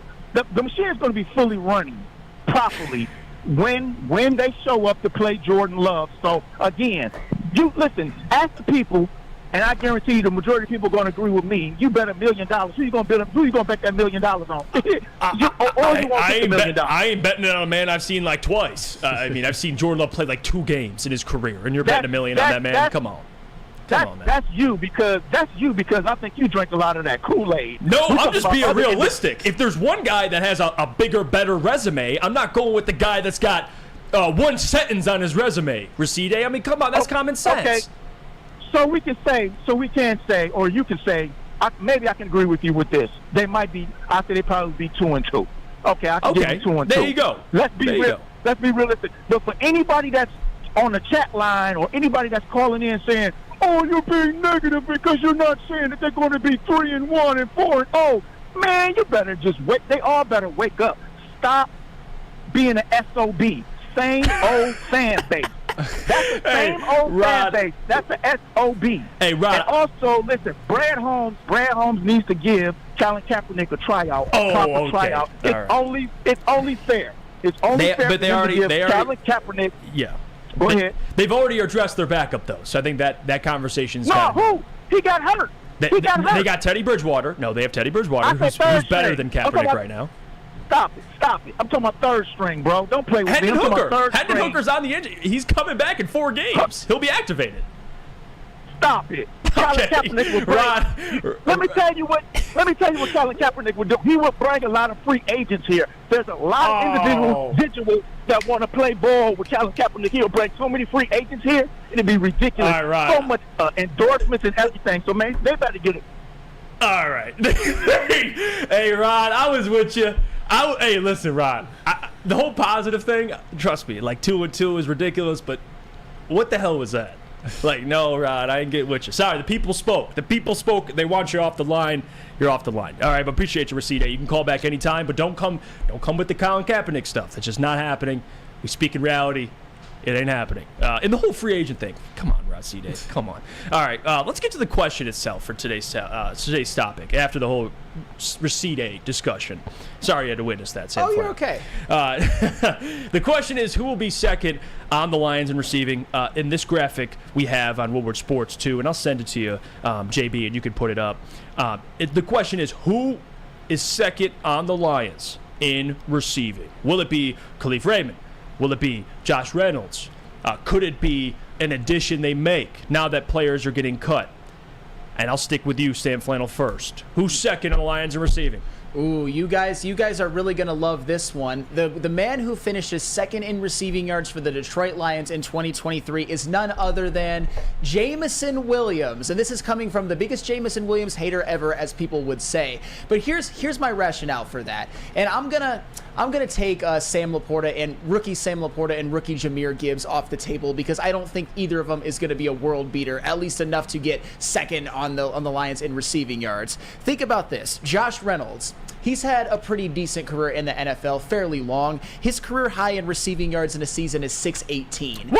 I would say that's, he is what he is. He's a good 3, maybe even a good 4 on a championship level team. Khalif Raymond. He had his career high in receiving yards last season. He's been around for a little while, of 616. Again, not somebody you want as your number 2 wide receiver, but a very, very valuable piece of this team. And then you even look at Marvin Jones. He has had an 1,000-yard season before, back in 2017, and last year he had 529 as kind of this version of Marvin Jones at 33 years old going into year number 11. I think that's about what he's going to be for the rest of his career. I don't see a Marvin Jones renaissance. With Jameson Williams, I know he's only going to play 11 games. I just think while he's out, the Lions are going to spread the ball around a lot. I don't know if anybody is really going to break out besides Amon-Ra St. Brown, of course, who already is a top 10 wide receiver. And if Jameson Williams is who all of you say he is, who even I think he is, I think he's going to come out and he is at the very least going to make a couple of huge plays, and that will really inflate your receiving yards. The one thing that he did do last year was he did make splash plays, 2 of them, and only one of them was a catch, but still. Could you see a scenario where in 11 games Jameson Williams has maybe between 3 and 5 receptions of 40 to 60 yards or something like that? I don't think that's outside the realm of possibility. And if he is as talented of a pass catcher and even a route runner as he proved at Alabama while being healthy, while no restrictions, I think he could be the shot in the arm that this offense needs, which for the first 6 weeks, they're not really going to have that stretch the field guy, at least at the level of what you hope a Jameson Williams will be. So I think this could be the year where he really breaks out. And in 11 games, it wouldn't shock me if he gets between 650, 700 yards, and if nobody else reaches that besides him and Amon-Ra. Are you giving love to Jameson? I'm giving love to Jameson Williams. Look at that, Sam Flannel. The people coming at you for being a hater. Sam isn't a hater, but guess what? You're talking about splash plays. What about splash guests on the Lions pregame show? Because, listen, everybody, we got a Woodward Sports Lions pregame show coming to you starting next Thursday with me. Oh, there I am right there with special guests. You guys should come hang out with me on away games, home games. We'll be down at Eastern Market. The whole crew will be there. Special WSN guests. Whether you're sipping the Kool-Aid or kicking off screaming, same old Lions, you will not want to miss this show. Premieres live starting next Thursday, September 2nd at 6 p.m. Eastern. Join us all season long for an action-packed pregame experience, the Woodward Sports Lions pregame show. Now, the question, who is second on the Lions in receiving? My answer, Jameson Williams. We agree. Hey. We agree because I do think that 11 games, I think the second receiver will have around 600 to 800 yards. And I think J-Mo can get that in 11 games. I think he can get 600 yards at the minimum because, again, the big plays this man can have. And you'll have 11 games or 11 weeks to do it. You should be fine. Now, Jameson Williams would be my pick. If it's not Jameson for whatever reason, and he starts off slow, Sam Flannel's picking him apart in the morning Woodward show, I'm going to go with Khalif Raymond because Khalif Raymond is a guy that not only can be the dude you rely on for big chunk plays, but also can be used in the slot.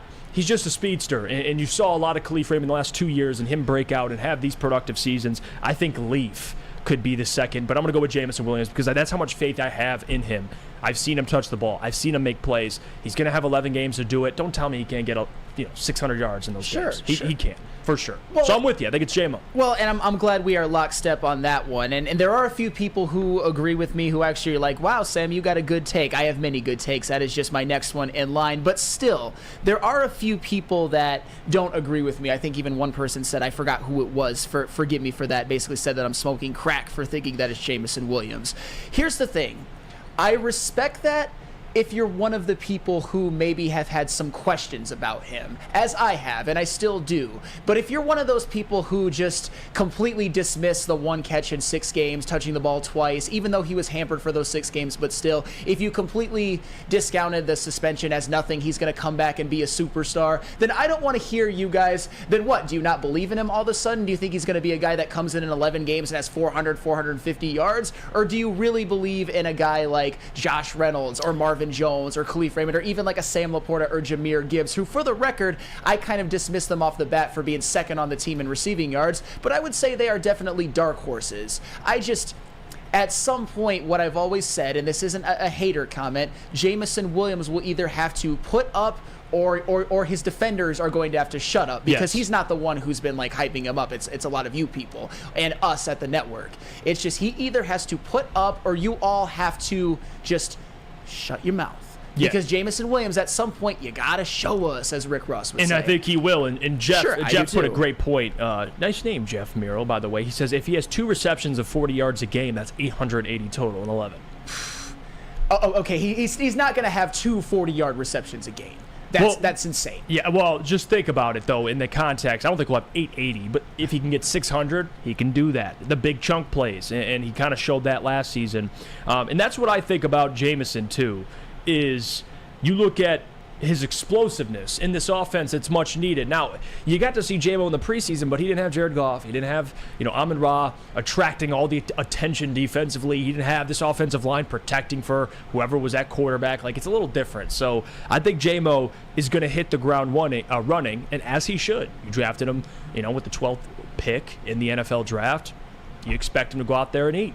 Like, I don't think there should be a process where he has to get used to the offense.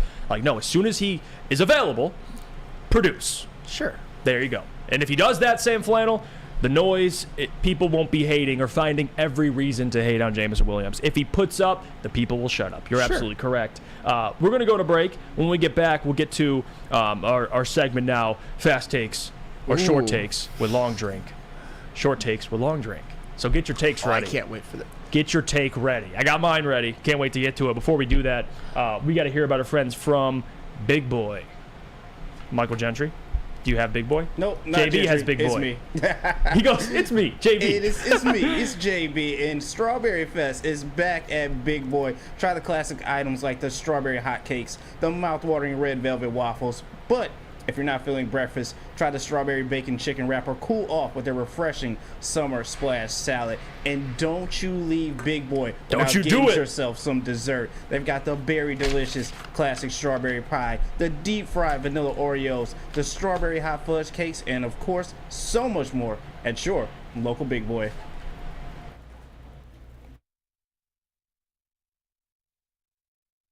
How would you like to win not one, but 2 vehicles of your choice? One for you and one for your wife, your girlfriend, or your best bud. Get to Lady Jane's today for an award-winning haircut and automatically enter for your chance to win. Courtesy of Les Stanford Buick GMC of Ferndale. Lady Jane's, open 7 days a week, walk in anytime. It's wicked awesome.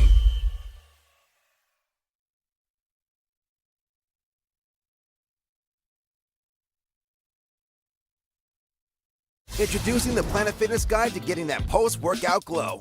Step 1. What's your why? More epic energy? Better sleep? Blow off steam? Step 2. Join Planet Fitness for just $10 a month and get moving in our clean and spacious clubs. Step 3. Bask in that post-workout glow. Join Planet Fitness today for just $10 a month. Join today at any of the 50-plus Detroit area locations.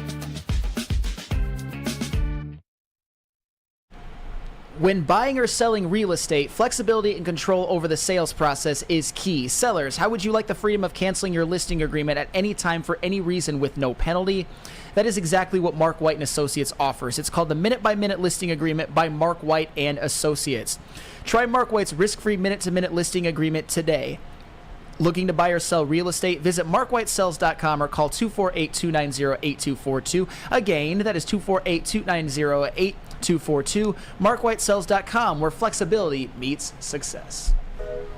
Welcome back to the Morning Woodward Show here on the Woodward Sports Network. Don't forget, hit the like button if you'd be so kind. We appreciate you very much, by the way, for tuning in and showing love. We just got done talking about who will lead or be second on the Lions in receiving yards. Not receptions, receiving yards. I think receptions is different. It could be, Laporta, Khalif, Josh Reynolds through those first 6 games. Who knows? It could be a receiver that's not on the roster currently. But yards, I think it's J-Mo. And Sam Flannel agrees with me. But that's the expectations we have for J-Mo. And Chuck chiming in here says, not sure if J-Mo has time to catch up, but in games played, he will be first and second in yards. Gary says, I have high hopes for J-Mo. He started to scare me, though. I hope not another Charles Rogers. That's tough. I wouldn't say that. I hope not either, but I don't think he will be, Gary. Huron Mark says, Sam dissed Ben Wallace. Never forget. Nicholas Earl, Flannel's right. Need to put up or shut up. You know what's funny, too, at the event we were at yesterday? Imagine if Ben Wallace just pulled up. Oh, that would have been fun. And you got to finally meet him. Would you tell him to his face you don't think he's a Hall of Famer? Well, I mean, I've had knockdown dragouts with Darren McCarty on the show where I've kind of like minimized his role on the Detroit Red Wings. So, yes, I would have told Ben Wallace. I don't cower. That... What the hell was that?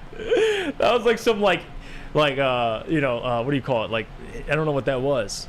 That was weird. But anyway, it kind of spooked me out. It was like a scary movie. It was like some Jason Voorhees stuff right there. Anyway, you texted me, JB. We got Raside on the line again. Raside, I can't do it. No Colin Kaepernick talk. We're not doing it. Raside, we'll be answering calls another day. You can call back. Not today. We're done with phone calls. People don't want to hear it. I know people definitely don't want to hear it because people are going to start chiming into the chat now and say, please no. He was calling back. It stopped ringing. Okay, so he understood the assignment. There you go. MFN Jester says that was the noise Sam will be making when Ben sends him to heaven. You know what? That's fair. That's fair. And I just want that once. I just want you to meet Ben Wallace, and I want you to have a cordial conversation, kind of like what Kobe and Shaq did. You sit down with Ben Wallace, you kind of duke it out, talk about your differences, and maybe you can explain to Ben, and then you might not leave that room alive, but at least you can go sit down with him. And my last words as I'm taking my last breath will be, you never shut down Shaq in the finals, and then I die. Because he would kill me. Yeah, no, you would get absolutely destroyed. And Jake Wenner says, thank you, Jeff, LOL. Yeah, people don't want him back. Jesse says, don't add him back. Andrew says, hell to the no. Yeah, nobody wants Raside on. So, again, there you have it. The people have spoken, Raside. They don't want you on. So, it is what it is. Chuck Brewer says, Jeff, Rod might want to share another great take. Fire Weaver and hire Magic to be our Pistons GM. Did he say that? Is this true, Chuck? Fire Troy and hire Magic? The guy who blew up the deuces with the Lakers and set them out after he got LeBron there. I love Magic, man. I love it. Terrell FL says if they let that clown back on today, they better give me a segment. Terrell, we would happily welcome you back. And they're saying he did say this. Did he say this on Big D? Or when did he say it? He said Raside. There's rumors that this man who called the show, who's called the show plenty of times, with Magic and he wants Magic to be the GM. Based again, Raside. Based on what? Based on what? That is awful. That is awful. Bryce says we're still on Jordan Love BS. Jesus. Yeah, the whole Jordan Love thing. I don't know how good or if not he will be. I don't know if he will be good or not, but I do know he won't be terrible. That's one thing I can safely say about Jordan Love. I think he'll be mid. Sure. Which, again, I'll keep saying this. I don't think Packers fans are going to accept that. I just don't. Maybe they will, but you can't go from Brett Favre to Aaron Rodgers to mid and winning 8 games a year, 9 games, and people are going to accept that in Green Bay. I just don't think it's going to happen. No, they wouldn't accept that. But to be fair, Jordan Love, although it's just preseason, he has looked good at least at times. That one drive he had, that one throw to Romeo Doubs and that one to Jaden Reed, he looked good. I know it's just preseason, but I agree with you. I don't think Jordan Love is going to be terrible. I think his ceiling, 15th best quarterback in the league this year. Yeah, his floor is like 20th or something like that. You know, he's just a low ceiling kind of player to me. 15? Is that even? I'm not trying to think of 15 off the top of my head. Is that realistic? Because I've seen like top 15 lists, and like you're talking like Derek Carr range. Like, isn't he like top 12? I would say safely. So, you know, it is what it is. We'll go to break. When we get back, we'll get to what's trending with Lucas. I know there's a video I sent Lucas personally because I want to talk about it, and I know it was floating around, and NBA players were ripping this guy apart for coming at the NBA and the world champion title that they use when they win the NBA championship. But we'll discuss all that and more. But before we do, I got to hear about our friends from Swiss Insurance. Swiss Insurance, of course. That we got a new Swiss Insurance read. There we go. Do you have football on the brain? Fall ushers in college and professional football, and this year is going to be awesome. Fall is also a perfect time to shop your home and auto insurance. Shop it like a pro with Swiss Insurance. They cover Woodward Sports Network, and they should be covering you too. Ask for Mark at Swiss Insurance today at swissins.com or call 248-800-4177. Again, that is 248-800-4177, Swiss Insurance. Calling all landscapers. This is Darren McCarty. I'm at Outdoor Equipment Co. How would you like to landscape like a legend? How about a bad boy zero turn? And even a chainsaw.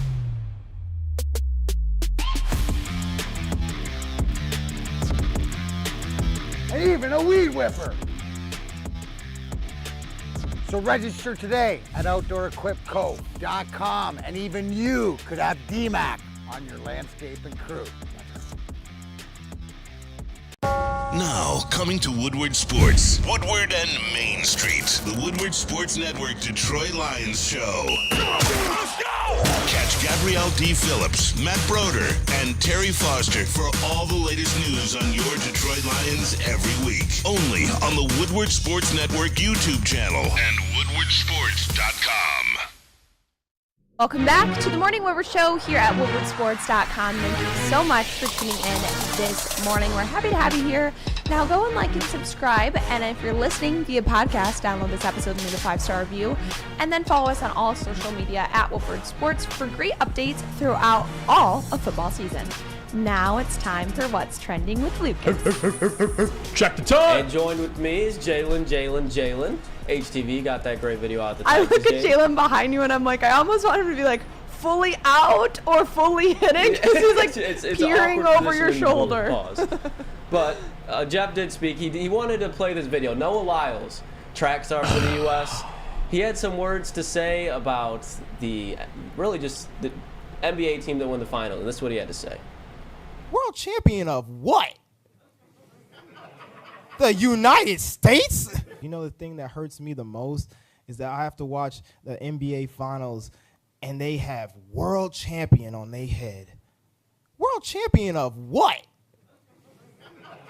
The United States? Don't get me wrong. I love the U.S. at times, but that ain't the world. That is not the world. We are the world. We have almost every country out here fighting, thriving, putting on their flag to show that they are represented. There ain't no flags in the NBA.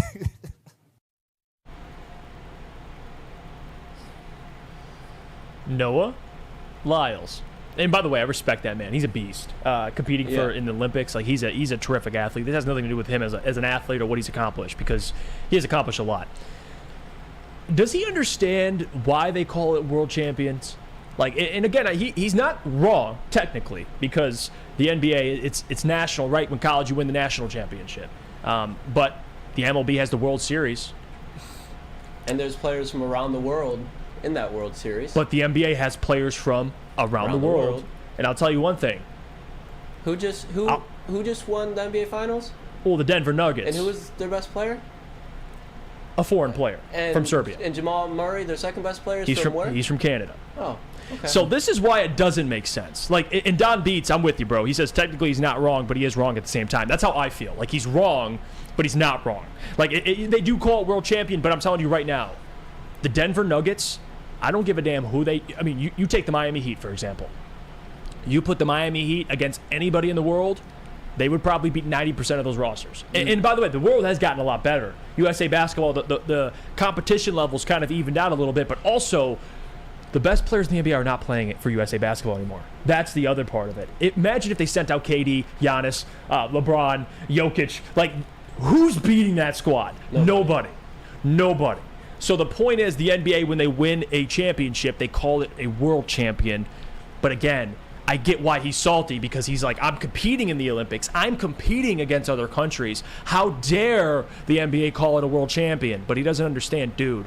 The NBA is the greatest league for basketball on planet Earth. The best players in the world. The best players in the world, period. Even guys that play for other teams, other countries are what? Typically in the NBA. Yep. So he's wrong, but he's also not completely wrong. Do you get what I'm saying? You know what? I can't stand this guy already. I hope Noah Lyles never wins anything in track again at this point. And you want to know what else? I know who Nikola Jokic is. I know who LeBron James is. I know who Kevin Durant is. I know who Steph Curry is. I had no idea who the hell Noah Lyles was until this happened, literally because he's a track star. Congratulations. I hate this dismissive tone that he has. And like I said, I don't care if he's playing for US. I hope he never wins again. I hope that his athleticism gets stolen from him. I don't care. Noah Lyles? Very unpatriotic. What am I supposed to know who Noah Lyles is? Like what? Well, to be fair, he's not really patriotic. I mean, he even said, he's like, I love the U.S. sometimes. Like, he's like kind of half in. But regardless, he's a beast. He's an incredible athlete. So, again, he would probably, dust us all by like a mile in any type of race. So it's not like about his skill. Lucas, what are you doing? He would dust you. But the comment, though. I think the comment's just stupid. I think you're just looking for attention with it. Like, you obviously know. Like, if you grow up knowing what the NBA is, you know that foreign players play in the NBA, and it's usually the best foreign players. They go to the NBA after they play in the EuroLeague for a reason. And it doesn't make sense. I think he's just looking for attention. He's trying to be funny and failed. I thought the comment was annoying as hell. Yeah, it was dumb. Oh, that tone. But you know what? If you want to join us to watch some real sports on the weekends, where do you go, JB? Some real sports. Real sports. If you're not anything, not running. If you're anything like us, you know there's nothing better on a fall weekend than to lock in hours of football. Well, now Woodward Sports can top that. Sit back, crack open a cold one, line up your bets, and tune in to watch college football all Saturday, every Saturday, and Lions football Sunday with your favorite Woodward Sports personalities. It's Woodward Sports Live Game Watch Party. It's the latest show to hit the WSN YouTube channel, premiering September 2nd at 12 noon to watch Michigan versus ECU, and then Michigan State take on CMU. Then tune in for the Lions season kickoff against the Chiefs at Burrowhead, on September 7th. Yeah. Watch Kiss along that ring.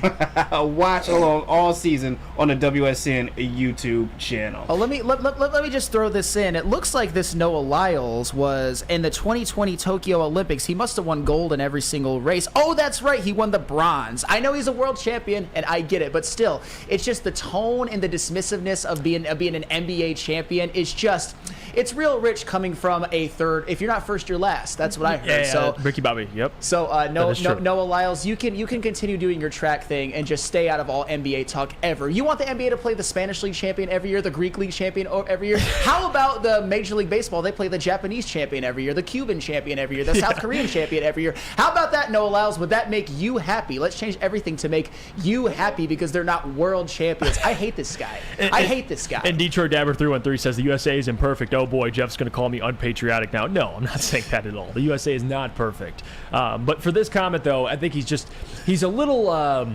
uninformed. He's uninformed. And all NBA players were coming after this man. There's a little ignorance with it. Yeah, a little like, hey. I wouldn't even say a little bit. There's a lot of ignorance with that comment. And then you had Kuzma. Really familiar with your game. He was not familiar with many players in the NBA's game.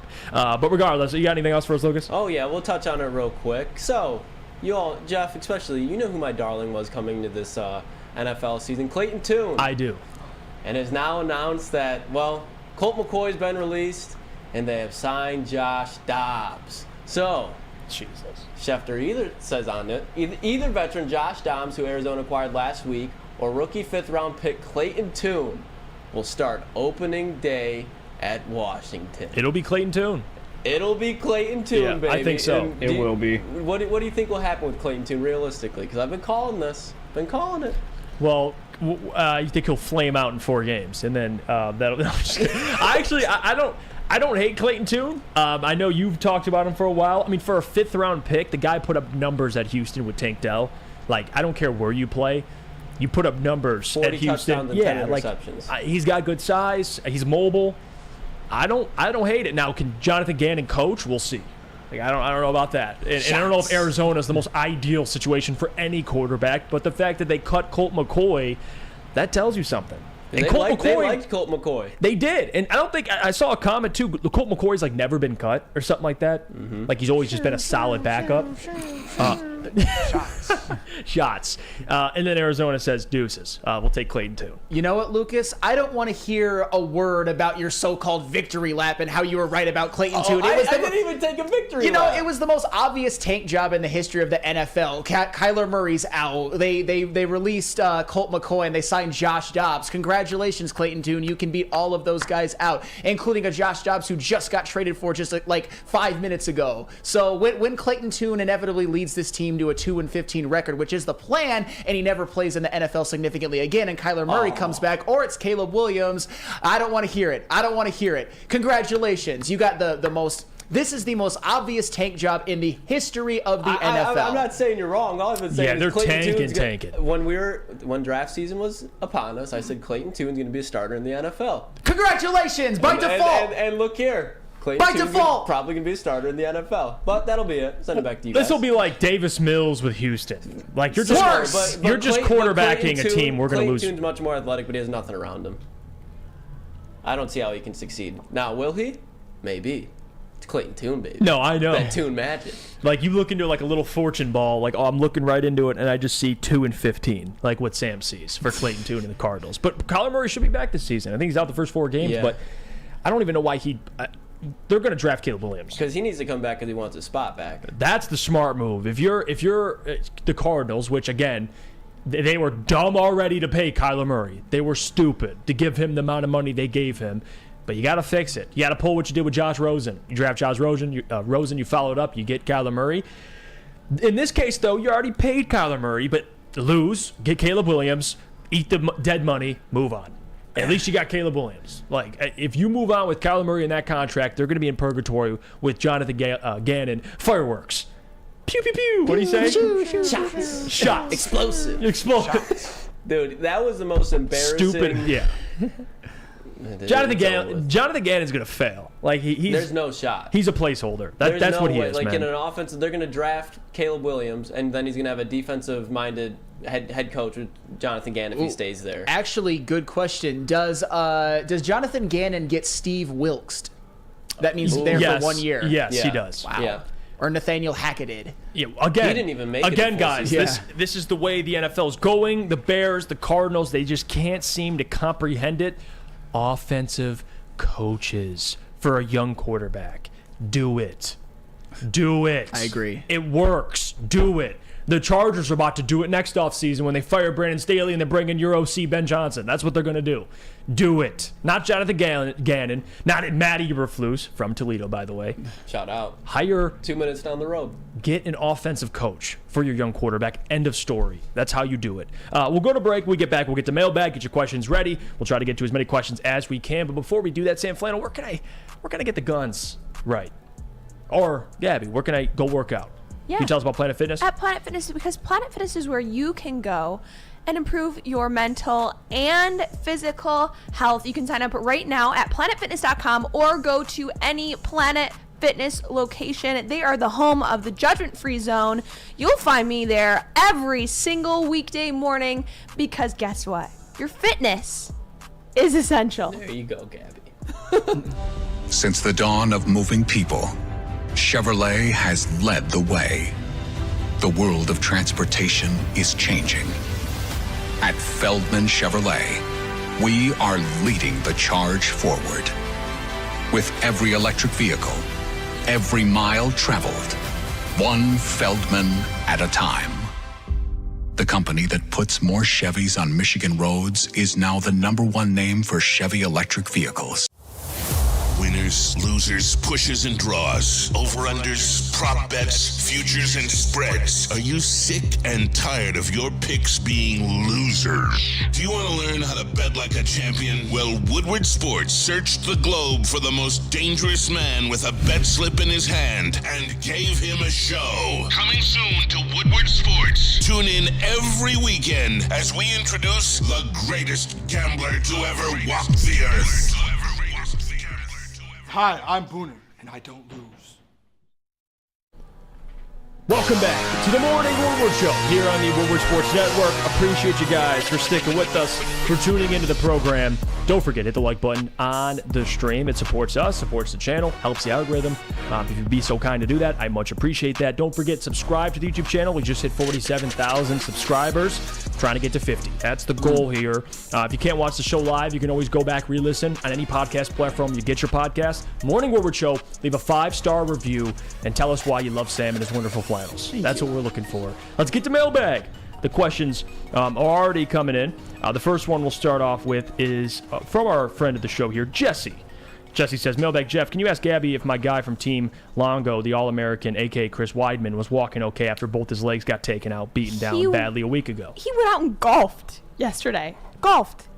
When I had the chance to speak with him, he was like, well, I got 2 opinions from 2 doctors, and one doctor told me to stay off the leg, and the other one told me, well, all the blood flows to your leg when you're standing up and you're moving, so go ahead. And he did. He was only wearing like a compression sleeve on his leg, which is wild. And I got to say this because, Jesse, you don't understand this. Like, there was a lot of celebrities there yesterday, but when I saw Chris Weidman, like, I choked up. Like, I was shocked. Like, me and Mike got so excited. Like, Weidman is the man. Like, Kevin James walked by. I'm like, oh, Kevin James. Like, that's unbelievable. And then I'm walking out with Mike Gentry, BMG, and Chris Weidman's sitting in a golf cart. And I look at him, and we make eye contact. I go, what's up, Chris? He goes, what's up, boys?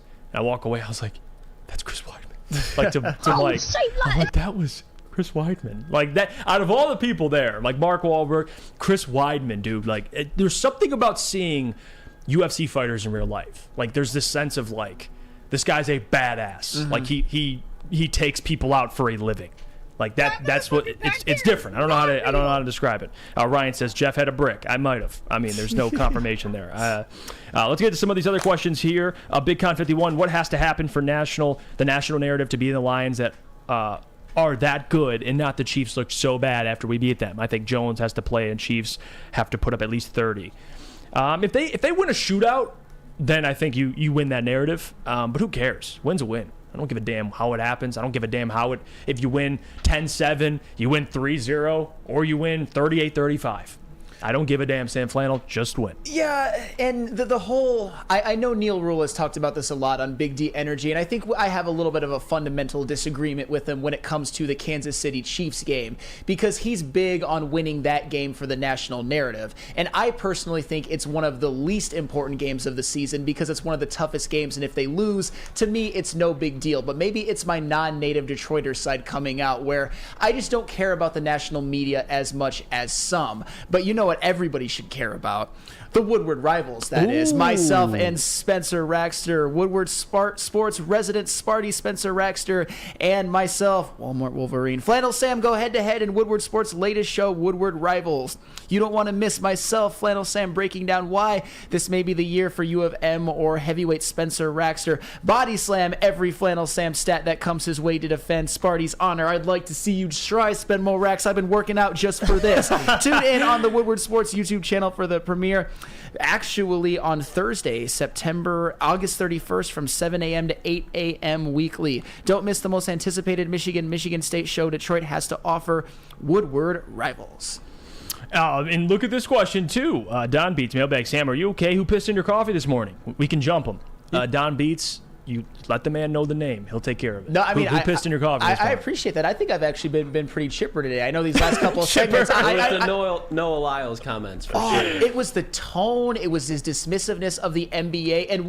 And you know what it is, too? This is one thing that triggers me like no other. And, Jeff, I know you're going to agree with me on this one. And I'm sure a lot of people at this network will as well. The people who just hate the NBA and just try to disrespect it at like any means possible, especially the people that just love college basketball but hate the NBA. Those people get on my nerves. NBA basketball players are the greatest athletes in the world. They're better athletes than track stars. LeBron James is 20 times the athlete of Noah Lyles. Get out of here, bro. Dante, or actually we'll start with Gary's because he did ask a question relating to the tailgate. He says, going to the Kansas City game, any of you from Woodward are going to be there for tailgating? Just trying to know where to find the Lions fans. I will not be there. I don't know who specifically, if anybody bought tickets to go to that game. I haven't heard anything. At least, Lucas, you're not going there. We'll be here. We'll be hosting the stream, Yes. Hefe. Make sure you guys tune into that. Yes. Me, Jeff, Booner, we're going to be hosting the Lions the Kansas stream. City game. Kansas City game. No one's Yeah, going to the Kansas City we'll be at the game. studio. Me, Lucas, Mike, Booner, and company. Just come hang out with us. It'll be a blast, man, doing that pregame show. And then Friday,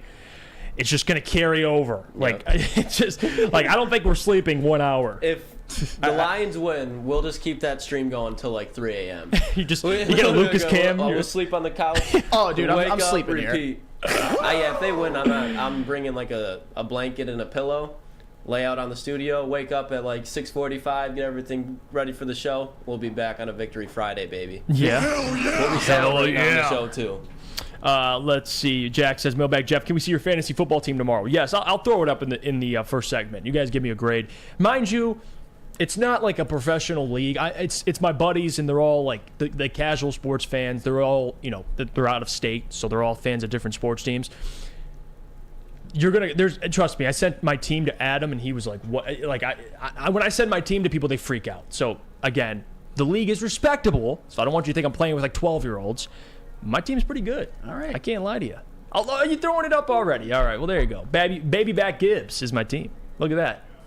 Baby Back Gibbs. I got first 4 picks: Eckler, Amon-Ra, Jalen Waddle, Joe Mixon, Mark Andrews. Jonathan Taylor fell to me at 54. Everyone's terrified this man's not going to play week 1. Okay, who cares? Like, I get him back, and he's going to be a beast. George Pickens, dog. Like, come on. I got Elijah Moore. Elijah Moore in the 14th round. Like, I thought I did pretty good. Yeah, you got a squad. I like Algier in the last pick, too.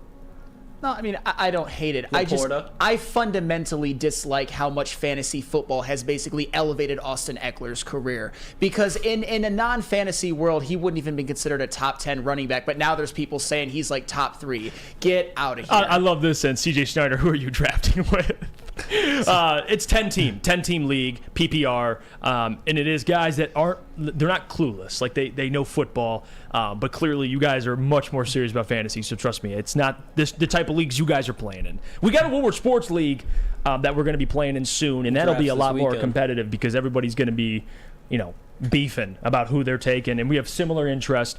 George Pickens, man, he's a sleeper. Mm-hmm. I like George Pickens a lot this season. I do. And I know that they have a wide receiver core, features different guys, but Pickens is that guy. I'll tell you that. But again, appreciate you guys for joining the show with us, tuning in, showing support. Don't forget, subscribe to the YouTube channel.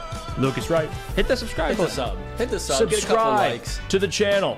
Show support. Hit the like button. Again, until tomorrow, we appreciate every single one of you guys for joining the show, chiming in, even Raside and Terrell for calling. We appreciate every single one of you, from Jeff Iafrate, Sam Flannel, JB, Gabrielle D. Phillips, Lucas Klotz, and our boy Jalen hanging out with us as well. We'll see you guys tomorrow, 8 a.m. Catch you then.